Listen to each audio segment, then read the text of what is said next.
থেকে মিড টার্মে যা পড়ছিলাম ওখান থেকে আমরা আবার পড়া শুরু করব, বিরক্তিকর জিনিস। চলেন তার আগে দেখি। তার স্যার আগে স্যার ফাইনালে কয়টা রিপিটের ক্লাস কোনো হবে? কিছু স্যার 4টা দেখেন না নাকি স্যার? 5টা? 6টা। হ্যাঁ, কি বলেন সুমন? মানে স্যার খাতাটা তো দেখছেন নাকি কিছু? না না, এখনো দেখিনি। পরীক্ষায় তো শেষ হলো কয়েকদিন আগে, একটু রেস্ট টেস্ট নেই, তারপরে দেখব। আচ্ছা স্যার, ঠিক আছে। সবাই দিছেন তো? জমা দিছেন সবাই? এত কথা স্যার। আচ্ছা জি স্যার, দেওয়া হয়েছে। আচ্ছা, গত ক্লাসগুলোতে আমরা যে জিনিসটা দেখছিলাম, আমি জাস্ট আপনাদেরকে ওই নাটকের শুরুতে যেই আগের পর্বে কি হয়েছিল ওটা দেখে ওরকম করে বলি। তো গত ক্লাসগুলোতে আমরা যেরকম দেখছিলাম যে ইন্ট্রিনসিক সেমিকন্ডাক্টর কাকে বলে, ক্রিস্টাল স্ট্রাকচার কীরকম হয় সেমিকন্ডাক্টরের, এই জিনিসগুলো আমরা পড়ছিলাম। এবং বিভিন্ন টাইপের ম্যাটেরিয়াল যেগুলি থাকে, যেমন মনে করেন সেমিকন্ডাক্টর, কন্ডাক্টর, ইনসুলেটর, এগুলার কন্ডাকশন ব্যান্ড এবং ভ্যালেন্স ব্যান্ডের রিলেটিভ অবস্থানটা কীরকম হয়, মানে এদের মাঝখানে এনার্জি গ্যাপটা কীরকম হয়, সেই জিনিসটা নিয়েই আমরা এতদিন কাজ করছি। তো ওই কাজ করার সূত্রে আমরা দেখছি যে ইন্ট্রিনসিক ক্যারিয়ার কিভাবে তৈরি হয়, মানে একদম পিওর স্যার সিলিকন। রেকর্ডটা মনে হয় চালু হয়েছে স্যার, চালু হয়েছে। হ্যাঁ হ্যাঁ, সরি। চালু আছে। পিওর সিলিকনের মধ্যে কিভাবে আপনার ইলেকট্রন এবং হোল পেয়ার তৈরি হয় তাপমাত্রার কারণে, এবং তাপমাত্রার সাথে সাথে এই জেনারেশনের রেটটা কিভাবে পরিবর্তিত হয় সেটা আমরা অঙ্কের মাধ্যমে করে দেখছি। এটার পরে আমরা যে জিনিসটা শিখছি সেটা হলো গিয়ে আপনার ওই কোনো একটা সিলিকনের খণ্ডের মধ্যে কী পরিমাণ ইলেকট্রন আছে বা কী পরিমাণ হোল আছে, মোদ্দা কথা হলো কি কী পরিমাণ চার্জ ক্যারিয়ার আছে, সেটা কিভাবে ক্যালকুলেট করব, সেটার জন্য আমরা ডেনসিটি অফ স্টেট এবং ফার্মি ডিস্ট্রিবিউশন এই দুইটাই ইকুয়েশন প্রতিপাদন করে ওই দুটার থেকে আমরা ওই ক্যারিয়ারগুলোর কনসেন্ট্রেশন বের করছি। মানে এই জিনিসটা করা শিখছি যে টোটাল কী পরিমাণ ক্যারিয়ার আছে, এটা ইন্ট্রিনসিক হোক বা এক্সট্রিনসিক হোক, টোটাল কতটুকুলো ক্যারিয়ার আছে এটা আমরা বের করাটা শিখছি। যে আপেলের উদাহরণ দিয়ে আমরা বুঝছি যে কীভাবে যদি ডেনসিটি আমরা বুঝি আর পরিমাপটা যদি জানা থাকে জায়গার, তাহলে দুটো গুণ করে দিলে আমরা কীভাবে সংখ্যাটা পেয়ে যাই সেই জিনিসটা দেখছি। আর শেষের দিকে একদম এসে আমরা যে জিনিসটা শিখছি যে ফার্মি ডিস্ট্রিবিউশন থেকে ফার্মি লেভেল কাকে বলে, পি টাইপ ম্যাটেরিয়ালের ক্ষেত্রে ফার্মি লেভেল কোথায় থাকে, এন টাইপ ম্যাটেরিয়ালের ক্ষেত্রে কোথায় থাকে, ইন্ট্রিনসিক ম্যাটেরিয়ালের ক্ষেত্রে কোথায় থাকে। এবং ফাইনালি একদম লাস্টের ক্লাসের দিকে আমরা যে জিনিসটা শিখছি সেটা হলো গিয়ে এই এক্সট্রিনসিক কোনো একটা সিলিকনের মধ্যে আমরা যে ডোনর বা অ্যাকসেপ্টর অ্যাটম যোগ করি, যোগ করার পরে এটার মধ্যে কী পরিমাণ হোল বা কী পরিমাণ ইলেকট্রন তৈরি হয় টাইপ অনুযায়ী, সেটার ক্যালকুলেশন আমরা শিখছি। এবং অ্যাসাইনমেন্টও আপনারা বেশ কয়েকটা অঙ্ক করছেন। অঙ্ক করার পরে আমি আশা করি যে সবার ধারণা একটু হলেও ক্লিয়ার হয়েছে যে যখন আমরা ডোপিং করি তখন এটার মধ্যে কী পরিমাণ ক্যারিয়ার থাকে। তো এটা আমরা শিখছি যে কোনো কিছুতে যদি আমরা পি টাইপ ডোপিং করি মানে ওইটার মধ্যে আমরা ডোনট দিব, মানে যারা ইলেকট্রনের প্রতি আগ্রহী থাকবে, যারা মানে ইলেকট্রন কম আছে, ইলেকট্রন চায়, যেমন বোরন, এই টাইপের ম্যাটেরিয়াল যখন ডোপিং করব তখন এটার মধ্যে যতগুলো হোল থাকবে হোলের সংখ্যা আপনার ডোনর অ্যাটমের সংখ্যার সমান। সিমিলারলি এন টাইপ ম্যাটেরিয়ালে আপনার যতগুলো ইলেকট্রন থাকবে, ফ্রি ইলেকট্রন থাকবে, আমরা ধরে নিতে পারি যে ফ্রি ইলেকট্রনের সংখ্যা আপনার এই আর্সেনিক বা অ্যান্টিমনি যেগুলো হলে গিয়ে আপনার ইলেকট্রনকে ডোনেট করে দিবে, সেগুলোর সংখ্যার সমান। এরকম আমরা একটা জিনিস দেখছিলাম গত ক্লাসগুলোতে। সো আজকে আমরা যে জিনিসটা দেখবো যে এই যে ইন্ডিভিজুয়াল পি টাইপ আর এন টাইপ আমরা তৈরি করতে পারি, অ্যাকসেপ্টর দিয়ে আমরা তৈরি করি পি টাইপ আর ডোনর দিয়ে তৈরি করি হলে গিয়ে এন টাইপ। এই দুই টাইপের যে ম্যাটেরিয়াল, এই দুই টাইপের ম্যাটেরিয়ালকে আমরা যদি জোড়া লাগাই দিই তাহলে এদের জাংশনের মধ্যে, মানে যে জায়গাটাতে জোড়া লাগছে এই জায়গার জাংশনটার মধ্যে এর ক্যারেক্টারিস্টিক্স কীরকম হবে, মানে বেসিক্যালি সোজা কথায় আমরা লাগে পিএন জাংশন, এই জিনিসটা আজকের থেকে দেখা শুরু করব। সো আপনারা যেহেতু অনেক দিন ধরে ইলেকট্রিক্যাল ইঞ্জিনিয়ারিং পড়তেছেন, আপনারা অলরেডি জানেন যে পিএন জাংশনটা আমরা কোথায় ইউজ করি। পিএন জাংশনটা আমরা ইউজ করি ডায়োডে। আমরা যখন কারেন্টকে একমুখী করতে চাবো, মানে কারেন্টের একমুখী প্রবাহকে নিশ্চিত করব, এই ধরনের একটা কাজে আমরা জেনারেলি পিএন জাংশন বা ডায়োড ইউজ করে থাকি। পরবর্তীতে আমরা দেখব যে এই পিএন জাংশনকে আমরা একটা পিএন জাংশনের জায়গায় দুইটা পিএন জাংশন ইউজ করে কিভাবে পিএনপি বা এনপিএন, যেটাকে আমরা বলি বিজিটি, বাইপোলার জাংশন ট্রানজিস্টর, এই জিনিসটা কীভাবে তৈরি করতে পারবে, এটা আস্তে আস্তে এটাই আমাদের লক্ষ্য, যে আগে থেকে যা শিখে এসেছি এগুলোকে পরবর্তীতে বিভিন্ন ধরনের ট্রানজিস্টর এবং ফেট মসফেট এগুলোর দিকে আস্তে আস্তে অগ্রসর করার আমাদের জানাটাকে। তো আজকে আমরা দেখব যে পিএন জাংশনটা কীভাবে বিহেভ করে। সো পিএন জাংশনটা কীভাবে বিহেভ করে এটা জানার জন্য মানে আমাদের দুইটা বই আছে, একটা হলো কি স্ট্রিটম্যান এবং নিম্যান। মজার ব্যাপার হলো গিয়ে যে যেই জিনিসটা আমরা আজকে পড়বো এটা দুইটা বইয়েরই 5 নম্বর চ্যাপ্টার। সো আপনারা যেকোনো একটা বইয়ের ৫ নম্বর চ্যাপ্টারটা পড়তে পারেন বা ২ টা বই ঘুরায় ফিরায় পড়তে পারেন। আসলে সবগুলো ইকুয়েশন এক, জাস্ট ২ টা বইয়ে বিভিন্ন জিনিসকে বিভিন্ন নামে ডাকা হইছে। কিন্তু ঘুরে ফিরে আপনারা যদি মিলায় দেখেন যে ২ টা দেখবেন যে ২ টা বইয়ে একই জিনিসই মোটামুটি লিখছে। তেমন কোনো পার্থক্য নেই। সো এখানে দেখেন এই ছবিটা ভালো করে খেয়াল করেন। এখানে দেখবেন যে ২ টা জাংশন আছে। এখানে আইসোলেটেড ২ টা জাংশন। একটা হলো গিয়ে পি টাইপ ম্যাটেরিয়াল, একটা হলো গিয়ে এন টাইপ ম্যাটেরিয়াল। সরি, এখানে কোনো জাংশন হয়নি এখনো। কোনো জাংশন নেই। জাস্ট ২ টা ম্যাটেরিয়াল, পি টাইপ আর এন টাইপ। তো আপনারা ভাইভা থেকে অলরেডি জানেন যে পি টাইপ ম্যাটেরিয়ালের ক্ষেত্রে ফার্মি লেভেলটা হলো গিয়ে ভ্যালেন্স ব্যান্ডের কাছে থাকে। যেহেতু এটার মধ্যে ইলেকট্রনের অভাব, হোলের সংখ্যা বেশি, এজন্য এটার ফার্মি লেভেলটা নিচে নেমে যায়, ভ্যালেন্স ব্যান্ডের কাছে নেমে যায়।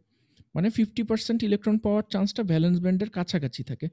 ওয়ারএস আপনারা কোনো একটা ম্যাটেরিয়ালকে যখন এন টাইপ ডোপিং করবেন, মানে এটার মধ্যে নেগেটিভ চার্জ ক্যারিয়ার বেশি আছে বা ফ্রি ইলেকট্রন আছে অনেক, তো ওইটার ক্ষেত্রে আপনার ফার্মি লেভেলটা আমরা দেখছি যে এটা কন্ডাকশন ব্যান্ডের কাছাকাছি চলে যায়। আপনাদের অলরেডি ভাইবার থেকে এই জিনিসটা মুখস্থর মতো হয়ে যাওয়ার কথা। এখন কোশ্চেন হলে গিয়ে আমরা যদি পি টাইপ আর এন টাইপ ম্যাটেরিয়ালকে জোড়া লাগাই দিই, একটা শার্প একটা বর্ডার বরাবর যদি জোড়া লাগাই দিই, তাহলে কি ঘটনা ঘটবে? তো স্বাভাবিকভাবে প্রথম যে ঘটনাটা আমাদের মাথায় আসে সেটা হলো কি ডিফিউশন। ডিফিউশন হলো কি একটা ইউনিভার্সাল ফোর্স, এবং ডিফিউশন সব জায়গাতে কাজ করে। এটা এমন একটা এটা আসলে শক্তি না, এটা এক ধরনের, এটা ফোর্স আর কি। ফোর্স মানে কি শক্তি বলা ঠিক? ধরতে পারেন শক্তি, এক ধরনের শক্তি আর কি, যেটা জন্য কোনো মাধ্যমের দরকার হয় না। আপনি যদি মহাশূন্যেও যান, যেখানে কোনো মিডিয়াম নেই, কিছু নেই, ওই জায়গাতেও আপনার ডিফিউশন কাজ করবে। সো ডিফিউশন আপনারা অলরেডি জানেন, এই কোর্সের শুরুতেই আমরা দেখছি ডিফিউশন কী জিনিস। ডিফিউশন মানে হলে গিয়ে কোনো একটা বেশি ঘনত্বের জায়গা থেকে আপনার কম ঘনত্বে কোনো কিছু ছড়ায় পড়বে। এই প্রক্রিয়াটার নামই হলে গিয়ে বাংলাতে বলে ব্যাপন, আর ইংলিশে বলে হলে গিয়ে ডিফিউশন। তো স্বাভাবিকভাবে আমরা জানি যে পি টাইপ ম্যাটেরিয়ালে আমার পজিটিভ চার্জ ক্যারিয়ার বেশি আছে, মানে হোল বেশি আছে, আর এন টাইপ ম্যাটেরিয়ালে আমার নেগেটিভ চার্জ ক্যারিয়ার বেশি আছে, মানে ফ্রি ইলেকট্রন বেশি আছে। সো আমরা যদি এই দুইটা জিনিসকে একসাথে জোড়া লাগাই দিই, তাহলে যার যেটা বেশি আছে সেটা করবে কি, যেটা বেশি আছে ওটা বেশির থেকে কম জায়গায় যাওয়ার চেষ্টা করবে। সো আপনার এখানে যে পজিটিভ আয়নগুলো আছে, এই পজিটিভ আয়নগুলো করবে কি, এই যে মাঝখানে যেই বরাবর আমি জোড়া লাগাইছি সেই বরাবর পার হয়ে এই সাইডে চলে যাওয়ার চেষ্টা করবে পজিটিভগুলো, ডিফিউশনের কারণে, ব্যাপনের কারণে। সিমিলারলি এখানে যে নেগেটিভগুলো আছে, এই নেগেটিভগুলোও কিন্তু চেষ্টা করবে আপনার এই বর্ডারটা পার হয়ে এই সাইডে চলে যাওয়ার জন্য, সিম্পলি ডিফিউশনের কারণে। কারণ ওর ঘনত্ব বেশি এখানে নেগেটিভের, এখানে ঘনত্ব কম।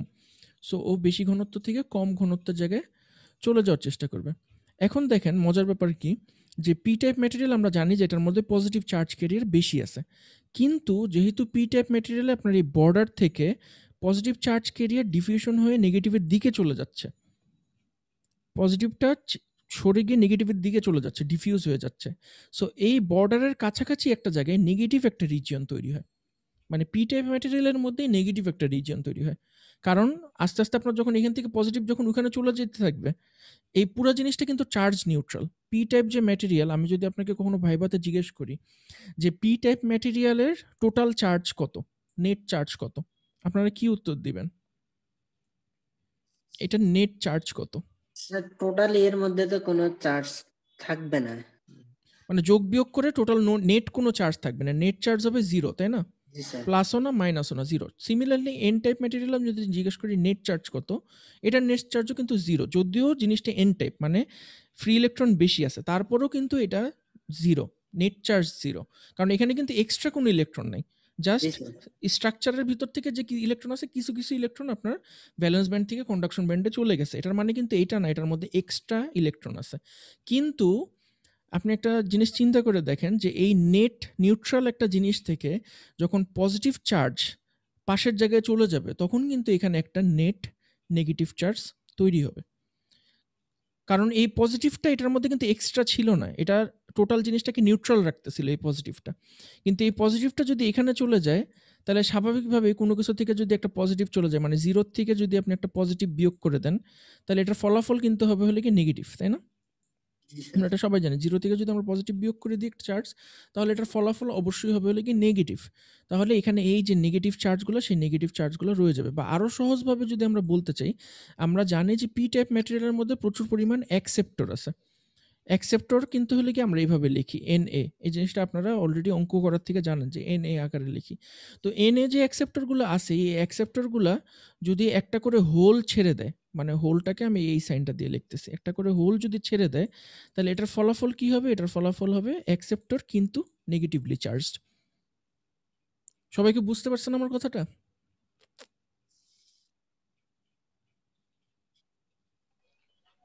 না বুঝতে পারলে আমাকে কোশ্চেন করেন, ঠিক আছে? সো ও যখন হোলটা ছেড়ে দিচ্ছে ওর নেট চার্জটা হইতেছে নেগেটিভ। এই যে এখানে যে লেয়ারটা দেখতেছেন নেগেটিভ, এটা হলে কি এরা মিলে গঠন করছে, ঠিক আছে? সিমিলারলি আপনি যদি এন টাইপ ম্যাটেরিয়ালের ক্ষেত্রে যান, এন টাইপ ম্যাটেরিয়ালের ক্ষেত্রে আমরা জানি এখানে থাকে হলে গিয়ে ডোনর। তো এই ডোনর যদি আপনার ইলেকট্রন ছেড়ে দেয়, একটা করে ইলেকট্রন যদি ছেড়ে দেয়, যে ইলেকট্রনটা পি টাইপ ম্যাটেরিয়াল চলে যাচ্ছে ডিফিউশনের কারণে, তখন কিন্তু আপনার এখানে তৈরি হবে এন এ, কিন্তু এটা চার্জ হবে পজিটিভ। সো এখানে তখন এই পজিটিভ যে চার্জ যারা ছেড়ে দিয়ে ইলেকট্রন ছেড়ে দিয়ে পজিটিভ, ওরা এই ইসের মধ্যে জমা হবে, এই বর্ডারটার এক পাশে জমা হবে। এই যে এই চার্জটা জমা হইলে এই চার্জটাকে বলা হইতেছে স্পেস চার্জ। মানে পুরো একটা স্পেস, এই স্পেসটা আপনার নেগেটিভলি চার্জড বা পজিটিভলি চার্জড। মনে করেন আপনি একটা রুমের মধ্যে আছেন, আপনি একটা জায়গার মধ্যে বসে আছেন, এই জায়গাটা পজিটিভলি চার্জড বা এই জায়গাটা নেগেটিভলি চার্জড। তো এইখানে এরকম একটা অবস্থা তৈরি হয়েছে, এই জায়গাটা নেগেটিভলি চার্জড, এই জায়গাটা পজিটিভলি চার্জ। সো এই জায়গাটাকে বলা হয় স্পেস চার্জ রিজিয়ন, ঠিক আছে? আর এই দুইটাই স্পেস চার্জ রিজিয়ন মিলে যেই যেই এইটা তৈরি করে, জোনটা তৈরি করে, এই জোনটার নাম হলো কি ডিপ্লিশন রিজিয়ন। এই জায়গাটাকে বলা হয় হলো কি ডিপ্লিশন রিজিয়ন, যেহেতু এরা কনস্ট্যান্টলি আইদার হোল অথবা ইলেকট্রন ডিপ্লিট করতেছে। ডিপ্লিট করার বাংলা জানেন আপনারা? ডিপ্লিট করা মানে কি শুনছেন এর আগে কখনো? ডিপ্লিট করা, ডিপ্লেটিং। ডিপ্লিটিং করা মানে হলো ত্যাগ করা, ঠিক আছে? মানে ত্যাগ করা মানে কি, মনে করেন আপনি থেকে শরীর থেকে প্লাটিলেট দিয়ে দিতেছেন, ব্লাডের প্লাটিলেট দিতেছেন, তখন এটা বলে ডিপ্লিশন। প্লাটিলেট ডিপ্লিশন করতেছেন আর কি, প্লাটিলেট ডিপ্লিট করে দিতেছেন, বা শরীর থেকে কিছু একটা নিতেছেন, ওটা ডিপ্লিট করে দেওয়া। সো এখানে একটা ডিপ্লিশন রিজন তৈরি হয়। এই ডাব্লিউ যেটা, এই ডাব্লিউটা প্রকাশ করে ডিপ্লিশন রিজনের উইথ বা প্রস্থ কতটুকু। সো এই ডিপ্লিশনটা কি হইতেছে? আইদার ইলেকট্রনের ডিপ্লিশন হইতেছে অথবা হোলের ডিপ্লিশন হইতেছে, ডিপেন্ডিং অন এটা কি পি টাইপ নাকি এন টাইপ। সো আপনি যখন পি আর এন ফাঁকা অবস্থায় ছিল, মানে খালি খালি ছিল, যোগ করা হয়নি, তখন কিন্তু এটার বর্ডারের মধ্যে কিচ্ছু ছিল না। কিন্তু যেই মুহূর্তে আপনি পি আর এনকে একসাথে করলেন, একটা করলেন, ঠিক সেই মুহূর্তে ডিফিউশনের কারণে কিন্তু আপনার এখানে একটা ডিপ্লিশন রিজন তৈরি হয়ে গেল অটোমেটিক, স্যার আপনাকে আমরা কিচ্ছু করা আমরা লাগে কি না। অনেকটা এইভাবে চিন্তা করতে পারি স্যার, সোডিয়াম আর ক্লোরিনের বিক্রিয়া যেমন সোডিয়াম ক্লোরাইড উৎপন্ন হয়, সেখানে মানে সোডিয়াম পরমাণু ইলেকট্রন ত্যাগ করে, মানে ধনাত্মক আধানযুক্ত পজিটিভ আয়নে রূপান্তরিত হয়। না, আপনি ওটার সঙ্গে তুলনা করতে পারেন না। বরঞ্চ আপনি যেহেতু সোডিয়াম ক্লোরাইডের কথা বললেন, আপনি এটার সঙ্গে তুলনা করতে পারেন। মনে করেন একটা বাটির মধ্যে সোডিয়াম ক্লোরাইড আছে, ঠিক আছে? বাটি ভর্তি সোডিয়াম ক্লোরাইড। এখন আপনি জানেন যে যেই মুহূর্তে আমরা পানির মধ্যে সোডিয়াম ক্লোরাইডকে গলাবো, সেই মুহূর্তেই সোডিয়াম ক্লোরাইড ভেঙে গিয়ে সোডিয়াম প্লাস আর ক্লোরাইড মাইনাস তৈরি হবে, তাই না? জি স্যার। এখন এই জায়গার মধ্যে আপনি একটা ইলেকট্রোড ডুবাইলেন, মেটালের ইলেকট্রোড ডুবাইলেন, ঠিক আছে? মনে করেন এটা কিসের ইলেকট্রোড? ধরলাম আয়রন বা সিলভারের ইলেকট্রোড আমরা ডুবাইলাম। ডুবাইলে আপনি কোনো ব্যাটারি ট্যাটারি কিন্তু কিচ্ছু দেন নাই, ঠিক আছে? মানে কোনো কারেন্ট পাস করতেছে না, জাস্ট ইলেকট্রোড ডুবাই রাখছেন। ইলেকট্রোড ডুবানো মাত্র এখানে একটা মজার ঘটনা ঘটবে। কি ঘটনা ঘটবে? যে আপনার ইলেকট্রোডের মধ্যে তো আপনার প্রচুর পরিমাণে ফ্রি ইলেকট্রন আছে, তাই না? যেহেতু ইলেকট্রোডটা আপনার মেটাল দিয়ে তৈরি। তো জি স্যার। ইলেকট্রোডের মধ্যে যে ইলেকট্রনগুলো আছে, ওই ইলেকট্রনগুলো করবে কি, চেষ্টা করবে যে এই বাউন্ডারি পার হয়ে বাইরে চলে যাওয়ার জন্য। বাইরে চলে গিয়ে এখানে যে সোডিয়াম প্লাসটা আছে, এই সোডিয়াম প্লাসকে ও একটা ইলেকট্রন দিয়ে সোডিয়াম বানায় ফেলবে। বুঝতে জি পারছেন স্যার। আমার কথাটা? তো জি যেই স্যার। মুহূর্তে ও একটা ইলেকট্রন ছেড়ে দিবে, মানে মেটালের খণ্ডটা যেই মুহূর্তে ও একটা ইলেকট্রন ছেড়ে দিবে, সেই মুহূর্তেই কিন্তু এই বাউন্ডারিতে মেটালের চার্জ হয়ে যাবে পজিটিভ। কারণ ও যেহেতু ইলেকট্রন ছেড়ে দিছে, তার মানে ওর নেট চার্জ এখন পজিটিভ। জি স্যার। আর এটার এই পজিটিভটা তখন একটা নেগেটিভকে অ্যাট্রাক্ট করবে। এই দ্রবণ থেকে একটা নেগেটিভকেও অ্যাট্রাক্ট করবে। সিমিলারলি অনেকগুলো ইলেকট্রন যদি ও দিয়ে দেয়, তাহলে এখানে অনেকগুলো পজিটিভ তৈরি হবে আর অনেকগুলো নেগেটিভ এখানে একসাথে এসে জড়ো হবে। তো এই যে এই বাউন্ডারিটা দেখছেন, এই বাউন্ডারির মধ্যে মেটালের ভিতরে একটা পজিটিভ রিজিয়ন তৈরি হয়েছে আর দ্রবণের মধ্যে একটা নেগেটিভ রিজিয়ন তৈরি হয়েছে। এই জিনিসটার সঙ্গে আপনি তুলনা করতে পারেন এইটা। বুঝতে পারছেন আমার কথাটা? জি স্যার। এটা কিন্তু মেটালের মধ্যে হয়। এটা আপনার যেকোনো দ্রবণের মধ্যেই আপনি যখন ইলেকট্রোড ডুবান তখনই কিন্তু এই ঘটনাটা ঘটে। এই জায়গাটার মধ্যে যে পটেনশিয়ালটা তৈরি হয়, মানে ভোল্টেজ ডিফারেন্স তৈরি হয়, যেহেতু এখানে একটা পজিটিভ আছে একটা নেগেটিভ আছে, এখানে আপনি যদি একটা ভোল্টমিটার ধরেন অবশ্যই এখানে একটা ভোল্টেজ পাবেন, তাই না? জি স্যার। এই ভোল্টেজটাকে বলা হয় লাগে হাফ সেল পটেনশিয়াল, বা ছোট ভাষায় বলে কন্ট্যাক্ট পটেনশিয়াল। আমি তো বায়োমেডিক্যাল আরেকটা কোর্স নিই, তো ওই কোর্সে আমি এই জিনিসটা পড়াইতেছি এখন। এটাকে বলা হলো গিয়ে হাফ সেল পটেনশিয়াল বা কন্ট্যাক্ট পটেনশিয়াল। এবং সবচেয়ে মজার ব্যাপার হলো গিয়ে আপনি সেমিকন্ডাক্টরে যখন আসবেন, সলিড স্টেটে যখন আসবেন, তখন দেখেন এটারে কি বলা হয়? এটারেও কন্ট্যাক্ট পটেনশিয়াল বলা হয়।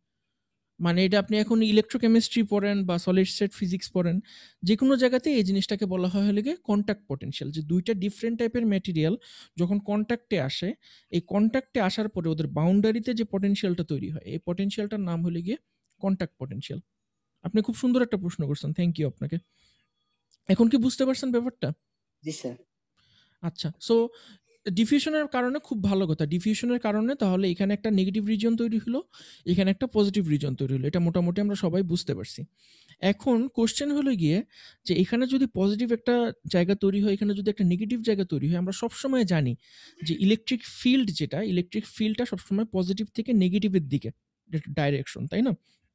তো এখানে যদি একটা পজিটিভ রিজন তৈরি হয় আর এখানে যদি একটা নেগেটিভ রিজন তৈরি হয়, স্বাভাবিকভাবে এখানে একটা ইলেকট্রিক ফিল্ড তৈরি হবে, যে ইলেকট্রিক ফিল্ডটার দিক হবে হলো গিয়ে পজিটিভ থেকে নেগেটিভের দিকে। এই ব্যাপারে কি সবাই একমত আমার সঙ্গে? আপনারা নিশ্চয়ই জানেন যে ইলেকট্রিক ফিল্ডের ইকুয়েশনটা কি। ইলেকট্রিক ফিল্ড হলে ভি সমান সমান ই গুণ ডি। ডি হলে কি ডিস্টেন্স। মানে এই ইলেকট্রিক ফিল্ডটাকে আপনি যদি এই ডিস্টেন্সটা দিয়ে গুণ করেন তাহলেই আপনি এই জাংশনটার ভোল্টেজ পাবেন। সবাই কি বুঝতে পারছেন আমার কথাটা? জি স্যার। তো এখন দেখেন ইলেকট্রিক ফিল্ডটা যে এইদিকে, এখন এটার কারণে একটা সমস্যা হয়ে গেল।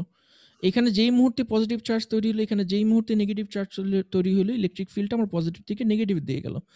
এখন ইলেকট্রিক ফিল্ডটা যে সুন্দর পজিটিভ থেকে নেগেটিভ দিকে গেল, এখন এখানে যে পজিটিভ যে হোলগুলা চেষ্টা করতেছে যে বাউন্ডারি পার হয়ে নেগেটিভের এন টাইপের দিকে চলে যাবে, কারণ ডিফিউশনের কারণে ও পি টাইপ থেকে এন টাইপে যেতে যাচ্ছে। ইলেকট্রিক ফিল্ডটা এদিকে থাকার কারণে এই হোলটা কি আর এখান থেকে এখানে যেতে পারবে? কারণ এই ইলেকট্রিক ফিল্ডটা আমরা জানি যে হোল সবসময় চেষ্টা করে ইলেকট্রিক ফিল্ডের থেকে দূরে যাওয়ার জন্য, কারণ হোল এই সাইডে পজিটিভ, এই সাইডে নেগেটিভ। তো এই পজিটিভটাকে বিকর্ষণ করবে না, কিন্তু ডিফিউশনের কারণে ও কিন্তু যেতেছে এইদিকে, কিন্তু এই পজিটিভটা তো এই পজিটিভকে বিকর্ষণ করবে, ও তো আর আসতে দিবে না। জি স্যার। তার মানে কি হলো, যে ইলেকট্রিক ফিল্ডটা তৈরি হলো স্পেস চার্জের কারণে, ওই কিন্তু আবার ডিফিউশনকে বাধা দিতেছে। বুঝতে পারছেন? তার মানে কিন্তু ডিফিউশনটা এরকম যুগ যুগ ধরে কিন্তু চলতেই থাকবে না। মানে ডিফিউশনটা আমরা যেরকম এখানে দেখে মনে হলো যে এক সাইডে ঘনত্ব বেশি আর এক সাইডে ঘনত্ব কম, তাহলে তো যুগ যুগ ধরে এরকম ডিফিউশন চলতেই থাকবে যতক্ষণ পর্যন্ত সব শেষ না হয়ে যাবে, তাই না? কিন্তু আলটিমেটলি কি দেখা গেল যে এই সবগুলো হোল কিন্তু আসলে অপর সাইডে যেতে পারবে না, কারণ স্পেস চার্জের কারণে যে ইলেকট্রিক ফিল্ডটা তৈরি হয়েছে, ইলেকট্রিক ফিল্ডটাই কিন্তু আবার এই হোলের প্রবাহ বা ইলেকট্রনের প্রবাহকে বাধা দিবে। সিমিলারলি আপনি যদি চিন্তা করেন, আমি যদি সব কেটে দিই, এখানে যে ইলেকট্রনটা আছে এই ইলেকট্রনটাও কিন্তু এন টাইপ থেকে পি টাইপের দিকে যাওয়ার চেষ্টা করতেছে, কিন্তু এই সাইডে যে স্পেস চার্জ নেগেটিভ, ওই নেগেটিভকে বিকর্ষণ করবে। সো বিকর্ষণ করলে এই নেগেটিভটা কিন্তু একটা পর্যায়ে গিয়ে আর এই সাইডে আসতে পারবে না। তো এখানে দেখেন, এখানে কিন্তু দুইটা জিনিস কাজ করতেছে, মানে আমার এট এ টাইম এখানে দুইটা ফোর্স কাজ করতেছে। একটা ফোর্স হলে গিয়ে কনসেন্ট্রেশনের ডিফারেন্সের কারণে এখানে একটা ডিফিউশন কারেন্ট পাস করে, এবং এই ইলেকট্রিক ফিল্ডের কারণে এখানে একটা ড্রিফট কারেন্ট পাস করে। সবসময় এই জিনিসটা মনে রাখবেন, এটা ভাইভাতে জিজ্ঞেস করা হবে যে ইসের কারণ হলে গিয়ে, এই ডিফিউশন কারেন্টের কারণ হলে গিয়ে কনসেন্ট্রেশন ডিফারেন্স, কনসেন্ট্রেশনের তারতম্যের জন্য আপনার ডিফিউশন কারেন্ট পাস করে। আর ইলেকট্রিক ফিল্ডের জন্য আপনার পাস করে হলে গিয়ে ড্রিফট কারেন্ট। দুইটার নাম ডিফারেন্ট। আপনারা যদি ইলেকট্রনিক্স পড়ে থাকেন, আপনারা হয়তো আই ড্রিফট এবং আই ডিফিউশন এই দুটো জিনিস হয়তো দেখছেন আপনারা ওইখানে। সো এখানে দুইটা কারেন্ট ফ্লো করে, একটা হলে গিয়ে আই ড্রিফট, আরেকটা হলে গিয়ে আই ডিফিউশন। তো ইকুইলিব্রিয়াম অবস্থায় এই ড্রিফট কারেন্ট আর ডিফিউশন কারেন্ট একে অপরকে ক্যান্সেল আউট করে দেয়। মানে এখানে টোটাল কারেন্ট হয় হলে গিয়ে জিরো, একটা পর্যায়ে গিয়ে টোটাল কারেন্ট হয় হলে গিয়ে জিরো। ইকুইলিব্রিয়াম একটা স্টেটে পৌঁছায় যখন কোনো কারেন্ট আর পাস করতেছে না, নেট কোনো কারেন্ট আর পাস করতেছে না, কারণ একে অপরকে জিরো করে দিছে। সো এখন আমরা যখন এই ইকুইলিব্রিয়াম অবস্থা যখন পৌঁছাইলো, এই পিএন জাংশনকে আমরা জোড়া লাগাইলাম, জোড়া লাগাই ড্রিফট কারেন্ট ডিফিউশন কারেন্ট একে অপরকে জিরো করে দিল, পুরো জিনিসটা একটা স্টেডি স্টেটে আসলো, ইকুইলিব্রিয়াম পজিশনে আসলো। তো ইকুইলিব্রিয়াম পজিশনে যদি আসে তখন আমরা যদি এটার ব্যান্ড ডায়াগ্রামটা আঁকি, এটার ব্যান্ড ডায়াগ্রামটা তখন দেখতে হবে এরকম। এখন প্রথম কনফিউশন লাগতে পারে যে ব্যান্ড ডায়াগ্রামটা এরকম কেন, কারণ আমরা তো ব্যান্ড ডায়াগ্রামটা দেখছিলাম এরকম, পি টাইপে এইটা আর এন টাইপে এইটা। তো এটা জোড়া লাগানোর পরে এরকম উপর নিচ হয়ে গেল কেন? এখন আপনি একটা জিনিস চিন্তা করেন যে আমরা যখন দুইটা ম্যাটেরিয়ালকে যোগ দিব, দুইটা যখন ইকুইলিব্রিয়ামে থাকবে, ইকুইলিব্রিয়ামে কিন্তু আমরা ধরে নিতে পারি যে এটার ফার্মি লেভেলটা দুইটা ম্যাটেরিয়ালের ক্ষেত্রে একই জায়গাতে থাকবে, কারণ 50% ইলেকট্রন আপনি সবসময় একটা নির্দিষ্ট জায়গায় পাবেন, ঠিক আছে? সো দুইটার ফার্মি লেভেল আপনার একটা নির্দিষ্ট জায়গায় চলে আসবে, মানে দুইটা ফার্মি লেভেল একই জায়গাতে থাকবে। পি টাইপের ফার্মি লেভেলও যে জায়গায় থাকবে, এন টাইপের ম্যাটেরিয়ালেরও ফার্মি লেভেল একই জায়গায় থাকবে। এখন দুইটার ফার্মি লেভেল যদি এক জায়গায় থাকতে হয়, তাহলে দেখেন আমাদের উপায় কি আছে? আমাদের উপায় আছে হলে কি, এটাকে যদি আমরা একটু সামান্য উপরে উঠাই নিই আর এটাকে যদি আমরা সামান্য নিচে নামাই নিই, তাইলেই কিন্তু দুইটার ফার্মি লেভেল একটা জায়গায় গিয়ে একসাথে হয়ে যাবে। কিন্তু এই প্রসেসে এই এন টাইপের যে ভ্যালেন্স ব্যান্ডের এনার্জি আর কন্ডাকশন ব্যান্ডের এনার্জি এটা কিন্তু নিচে নেমে আসতেছে পি টাইপের তুলনায়। এই ছবিটা কি সবাই বুঝতে পারছেন? না বুঝতে পারলে কোশ্চেন করেন। জি স্যার। একটু বোঝাই দেন স্যার।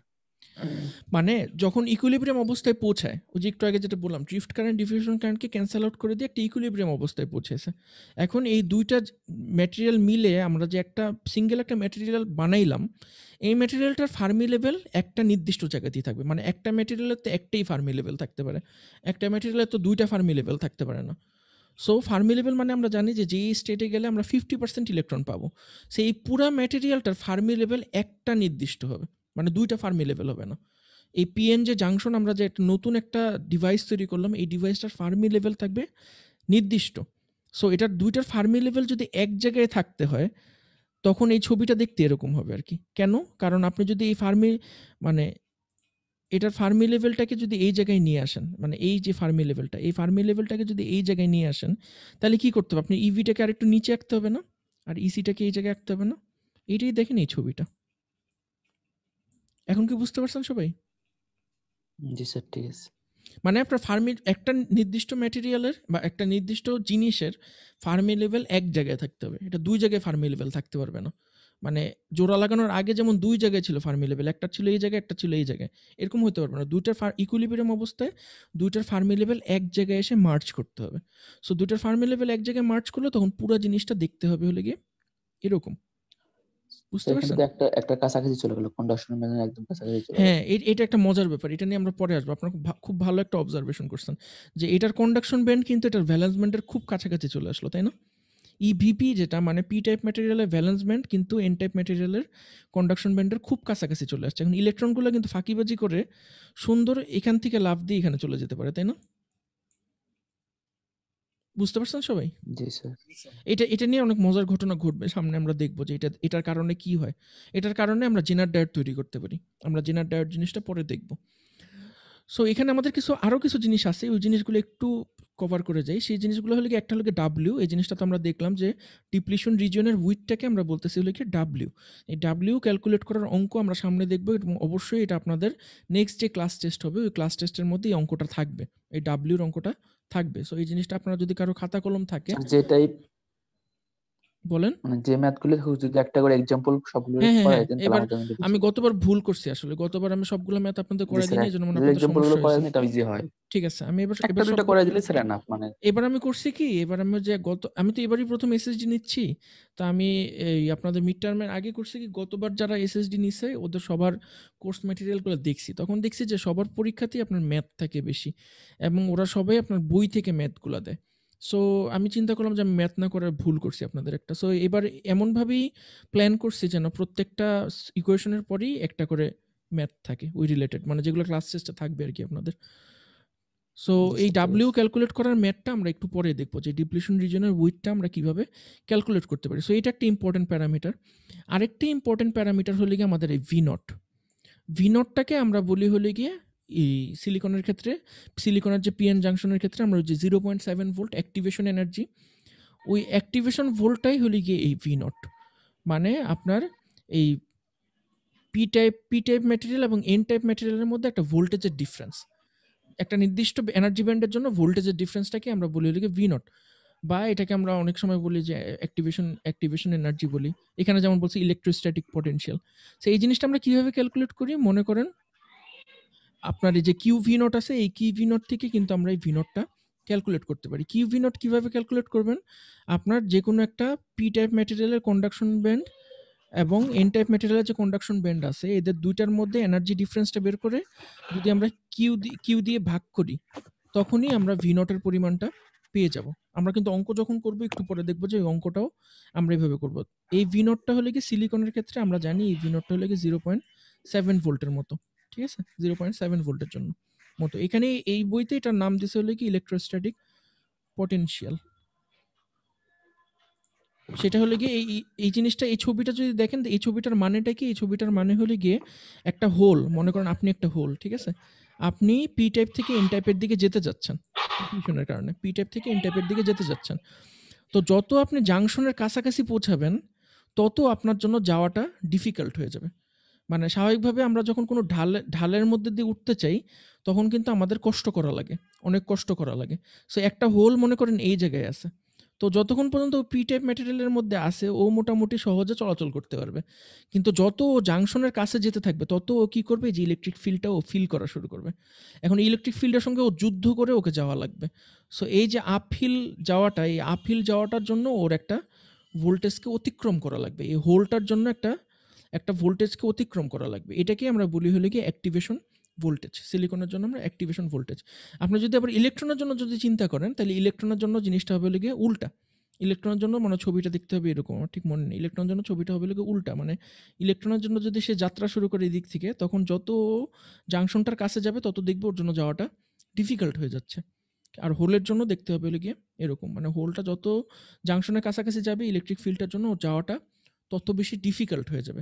এই জন্যেই আমরা যখন সিলিকনের মতো যদি 0.7 ভোল্টের উপরে ভোল্টেজ না দিই, আমাদের এটার ভিতর দিয়ে কোনো কারেন্ট পাস করে না। কারণ আমাদের তো এই ইলেকট্রিক ফিল্ডটাকে ফার্স্টে পরাস্ত করতে হবে, হারাইতে হবে ওকে আগে। এর আগে আমাদের কোনো কারেন্ট পাস করতে পারবে না, এটা আমরা পরবর্তীতে দেখব। সো এই জিনিসটার ক্যালকুলেশন আমাদের জন্য খুব ইম্পর্টেন্ট, ভি নট এবং ডাব্লিউ। সো এই দুটোর অঙ্কই আমরা সামনে দেখব। সো আশা করি আপনারা এই ছবিটা বুঝছেন, এবং আমি একটু আগে যেটা বললাম এই যে হোল ডিফিউশন এবং হোল ড্রিফট কীভাবে একে অপরকে ক্যান্সেল আউট করে দেয় এটা আপনি বুঝছেন। তো আমরা যখন ইকুইলিব্রিয়াম স্টেটে থাকি তখন আপনি একটা জিনিস দেখবেন যে হোলের কারণে, ডিফিউশনের কারণে যে কারেন্টটা হচ্ছে এবং ড্রিফটের কারণে যে কারেন্টটা হচ্ছে, এখানে দেখছেন দুইটা ভেক্টরের সাইজ কিন্তু সমান। তার মানে কি হবে? একটা ভেক্টর আরেকটা ভেক্টরকে ক্যান্সেল আউট করে টোটাল নেট রেজাল্ট হবে হলে গিয়ে 0। বুঝতে পারছেন? সো এই জন্যই এখানে দুইটা ভেক্টরের সাইজ কিন্তু সমান দিছে, দিক ডিফারেন্ট কিন্তু সাইজ সমান। তার মানে দুইটার যোগ করে আপনার ফলাফল হবে হলে গিয়ে 0। তাহলে ড্রিফট কারেন্টটা হচ্ছে স্যার ইলেকট্রিক ফিল্ডের কারণে। জি, ইলেকট্রিক ফিল্ডের কারণে। ইভেন আপনি যখন ভোল্টেজ দিবেন, মানে পিএন জাংশনের দুই পাশে যখন ভোল্টেজ দিবেন, তখন কিন্তু মানে মেইন ডমিনেন্ট কারেন্টটা থাকবে হলে কি ড্রিফট কারেন্ট। বুঝতে পারছেন? মানে ডমিনেট করবে হলে কি ড্রিফট কারেন্ট। আচ্ছা, তো আমরা আরেকটু আগাই। তো এখানে দেখবেন যে ড্রিফটের ইকুয়েশনটি দেওয়া আছে, এটা আপনারা নিজের ইচ্ছায় পড়ে নিতে পারেন। আমি এইগুলোই বলছি এতক্ষণ আর কি, এই কথাগুলোই বলছি আমি এতক্ষণ। সো এখানে আমরা ডেরিভেশনে যাব না, ডেরিভেশন জিনিসটা আমার নিজেরই মনে নেই, আমি এটা করতে পারবো না। আমরা যেই ইকুয়েশনটা আমাদের অঙ্কের জন্য প্রয়োজন আমরা শুধুমাত্র ওই ইকুয়েশনটা দেখব। আমাদের অঙ্কের জন্য সবচেয়ে ইম্পর্টেন্ট ইকুয়েশন হলে গিয়ে এইটা। আমি যদি আপনাদেরকে একটা দিয়ে দেখাই, ট্রায়াঙ্গেল, এই ইকুয়েশনটা হলে গিয়ে সবচেয়ে ইম্পর্টেন্ট, ঠিক আছে? এই কোশ্চেনটা আপনারা মনে রাখবেন, আপনারা চাইলে খাতায় লিখে রাখতে পারেন। এই কোশ্চেনটা দিয়ে আমরা অনেকগুলো অঙ্ক করব। প্রত্যেকটা অঙ্কে আপনার এই কোশ্চেনটা কাজে লাগবে। সেটা হলো কি, যে একটু আগে বলছিলাম না ভি নট আমরা কীভাবে ক্যালকুলেট করব। এই ভি নট ক্যালকুলেট করার ইকুয়েশন হলো কি, যে দুইটা আছে, এটার এক্সপ্রেশন আছে, না একটা এক্সপ্রেশন আছে। আগের এক্সপ্রেশনটা আমরা ইউজ করব না, এই এক্সপ্রেশনটা ইউজ করব শুধু। এই যে কেটি বাই কিউ লন এনএ এনডি এনআই স্কোয়ার।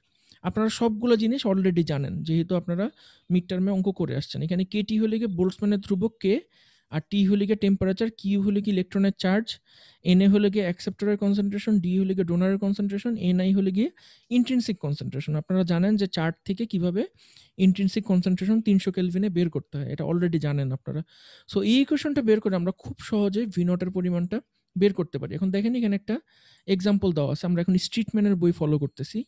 এখানে একটা এক্সাম্পল দেওয়া আছে। এই এক্সাম্পলটাতে যাওয়ার আগে, আচ্ছা এটা করলেও হবে, না, এটা যাওয়ার আগে নিম্যানের বইয়ের এক্সাম্পলটা আমি একটু দেখে আসি আপনাদের। এই দুইটা বইয়ের এক্সাম্পলই ভালো। 7.1 এই যে একই ইকুয়েশন, জাস্ট ভি নটের জায়গায় ওরা লেখছে ভি বাই, ঠিক আছে? এটা কিন্তু বেসিক্যালি আপনার ভি নট। আর ভিটি মানে হলে কি যে ওখানে কেটি বাই কিউ, এখানে লেখছে হলে কি পুরো জিনিসটাকে লেখছে হলে কি ভিটি, কিন্তু ভিটি মানেই হলে গিয়ে কেটি বাই, এটার মানেই হলে গিয়ে কেটি বাই কিউ, এটার মানে হলে গিয়ে কেটি বাই কিউ, একই জিনিস। তো এখানে আপনারা বলছে যে সিলিকনের ক্ষেত্রে আপনার এই ভি নটের পরিমাণটা বের করতে বলছে। তো ওরা কীভাবে বের করছে দেখেন, কেটি বাই কিউটা এখানে হিসাব করছে। কেটি বাই কিউ মানে আমরা জানি 26 মিলি ইলেকট্রন ভোল্ট, মনে আছে আপনাদের? 26 মিলি ইলেকট্রন ভোল্ট কেটি, জি স্যার। KT by Q.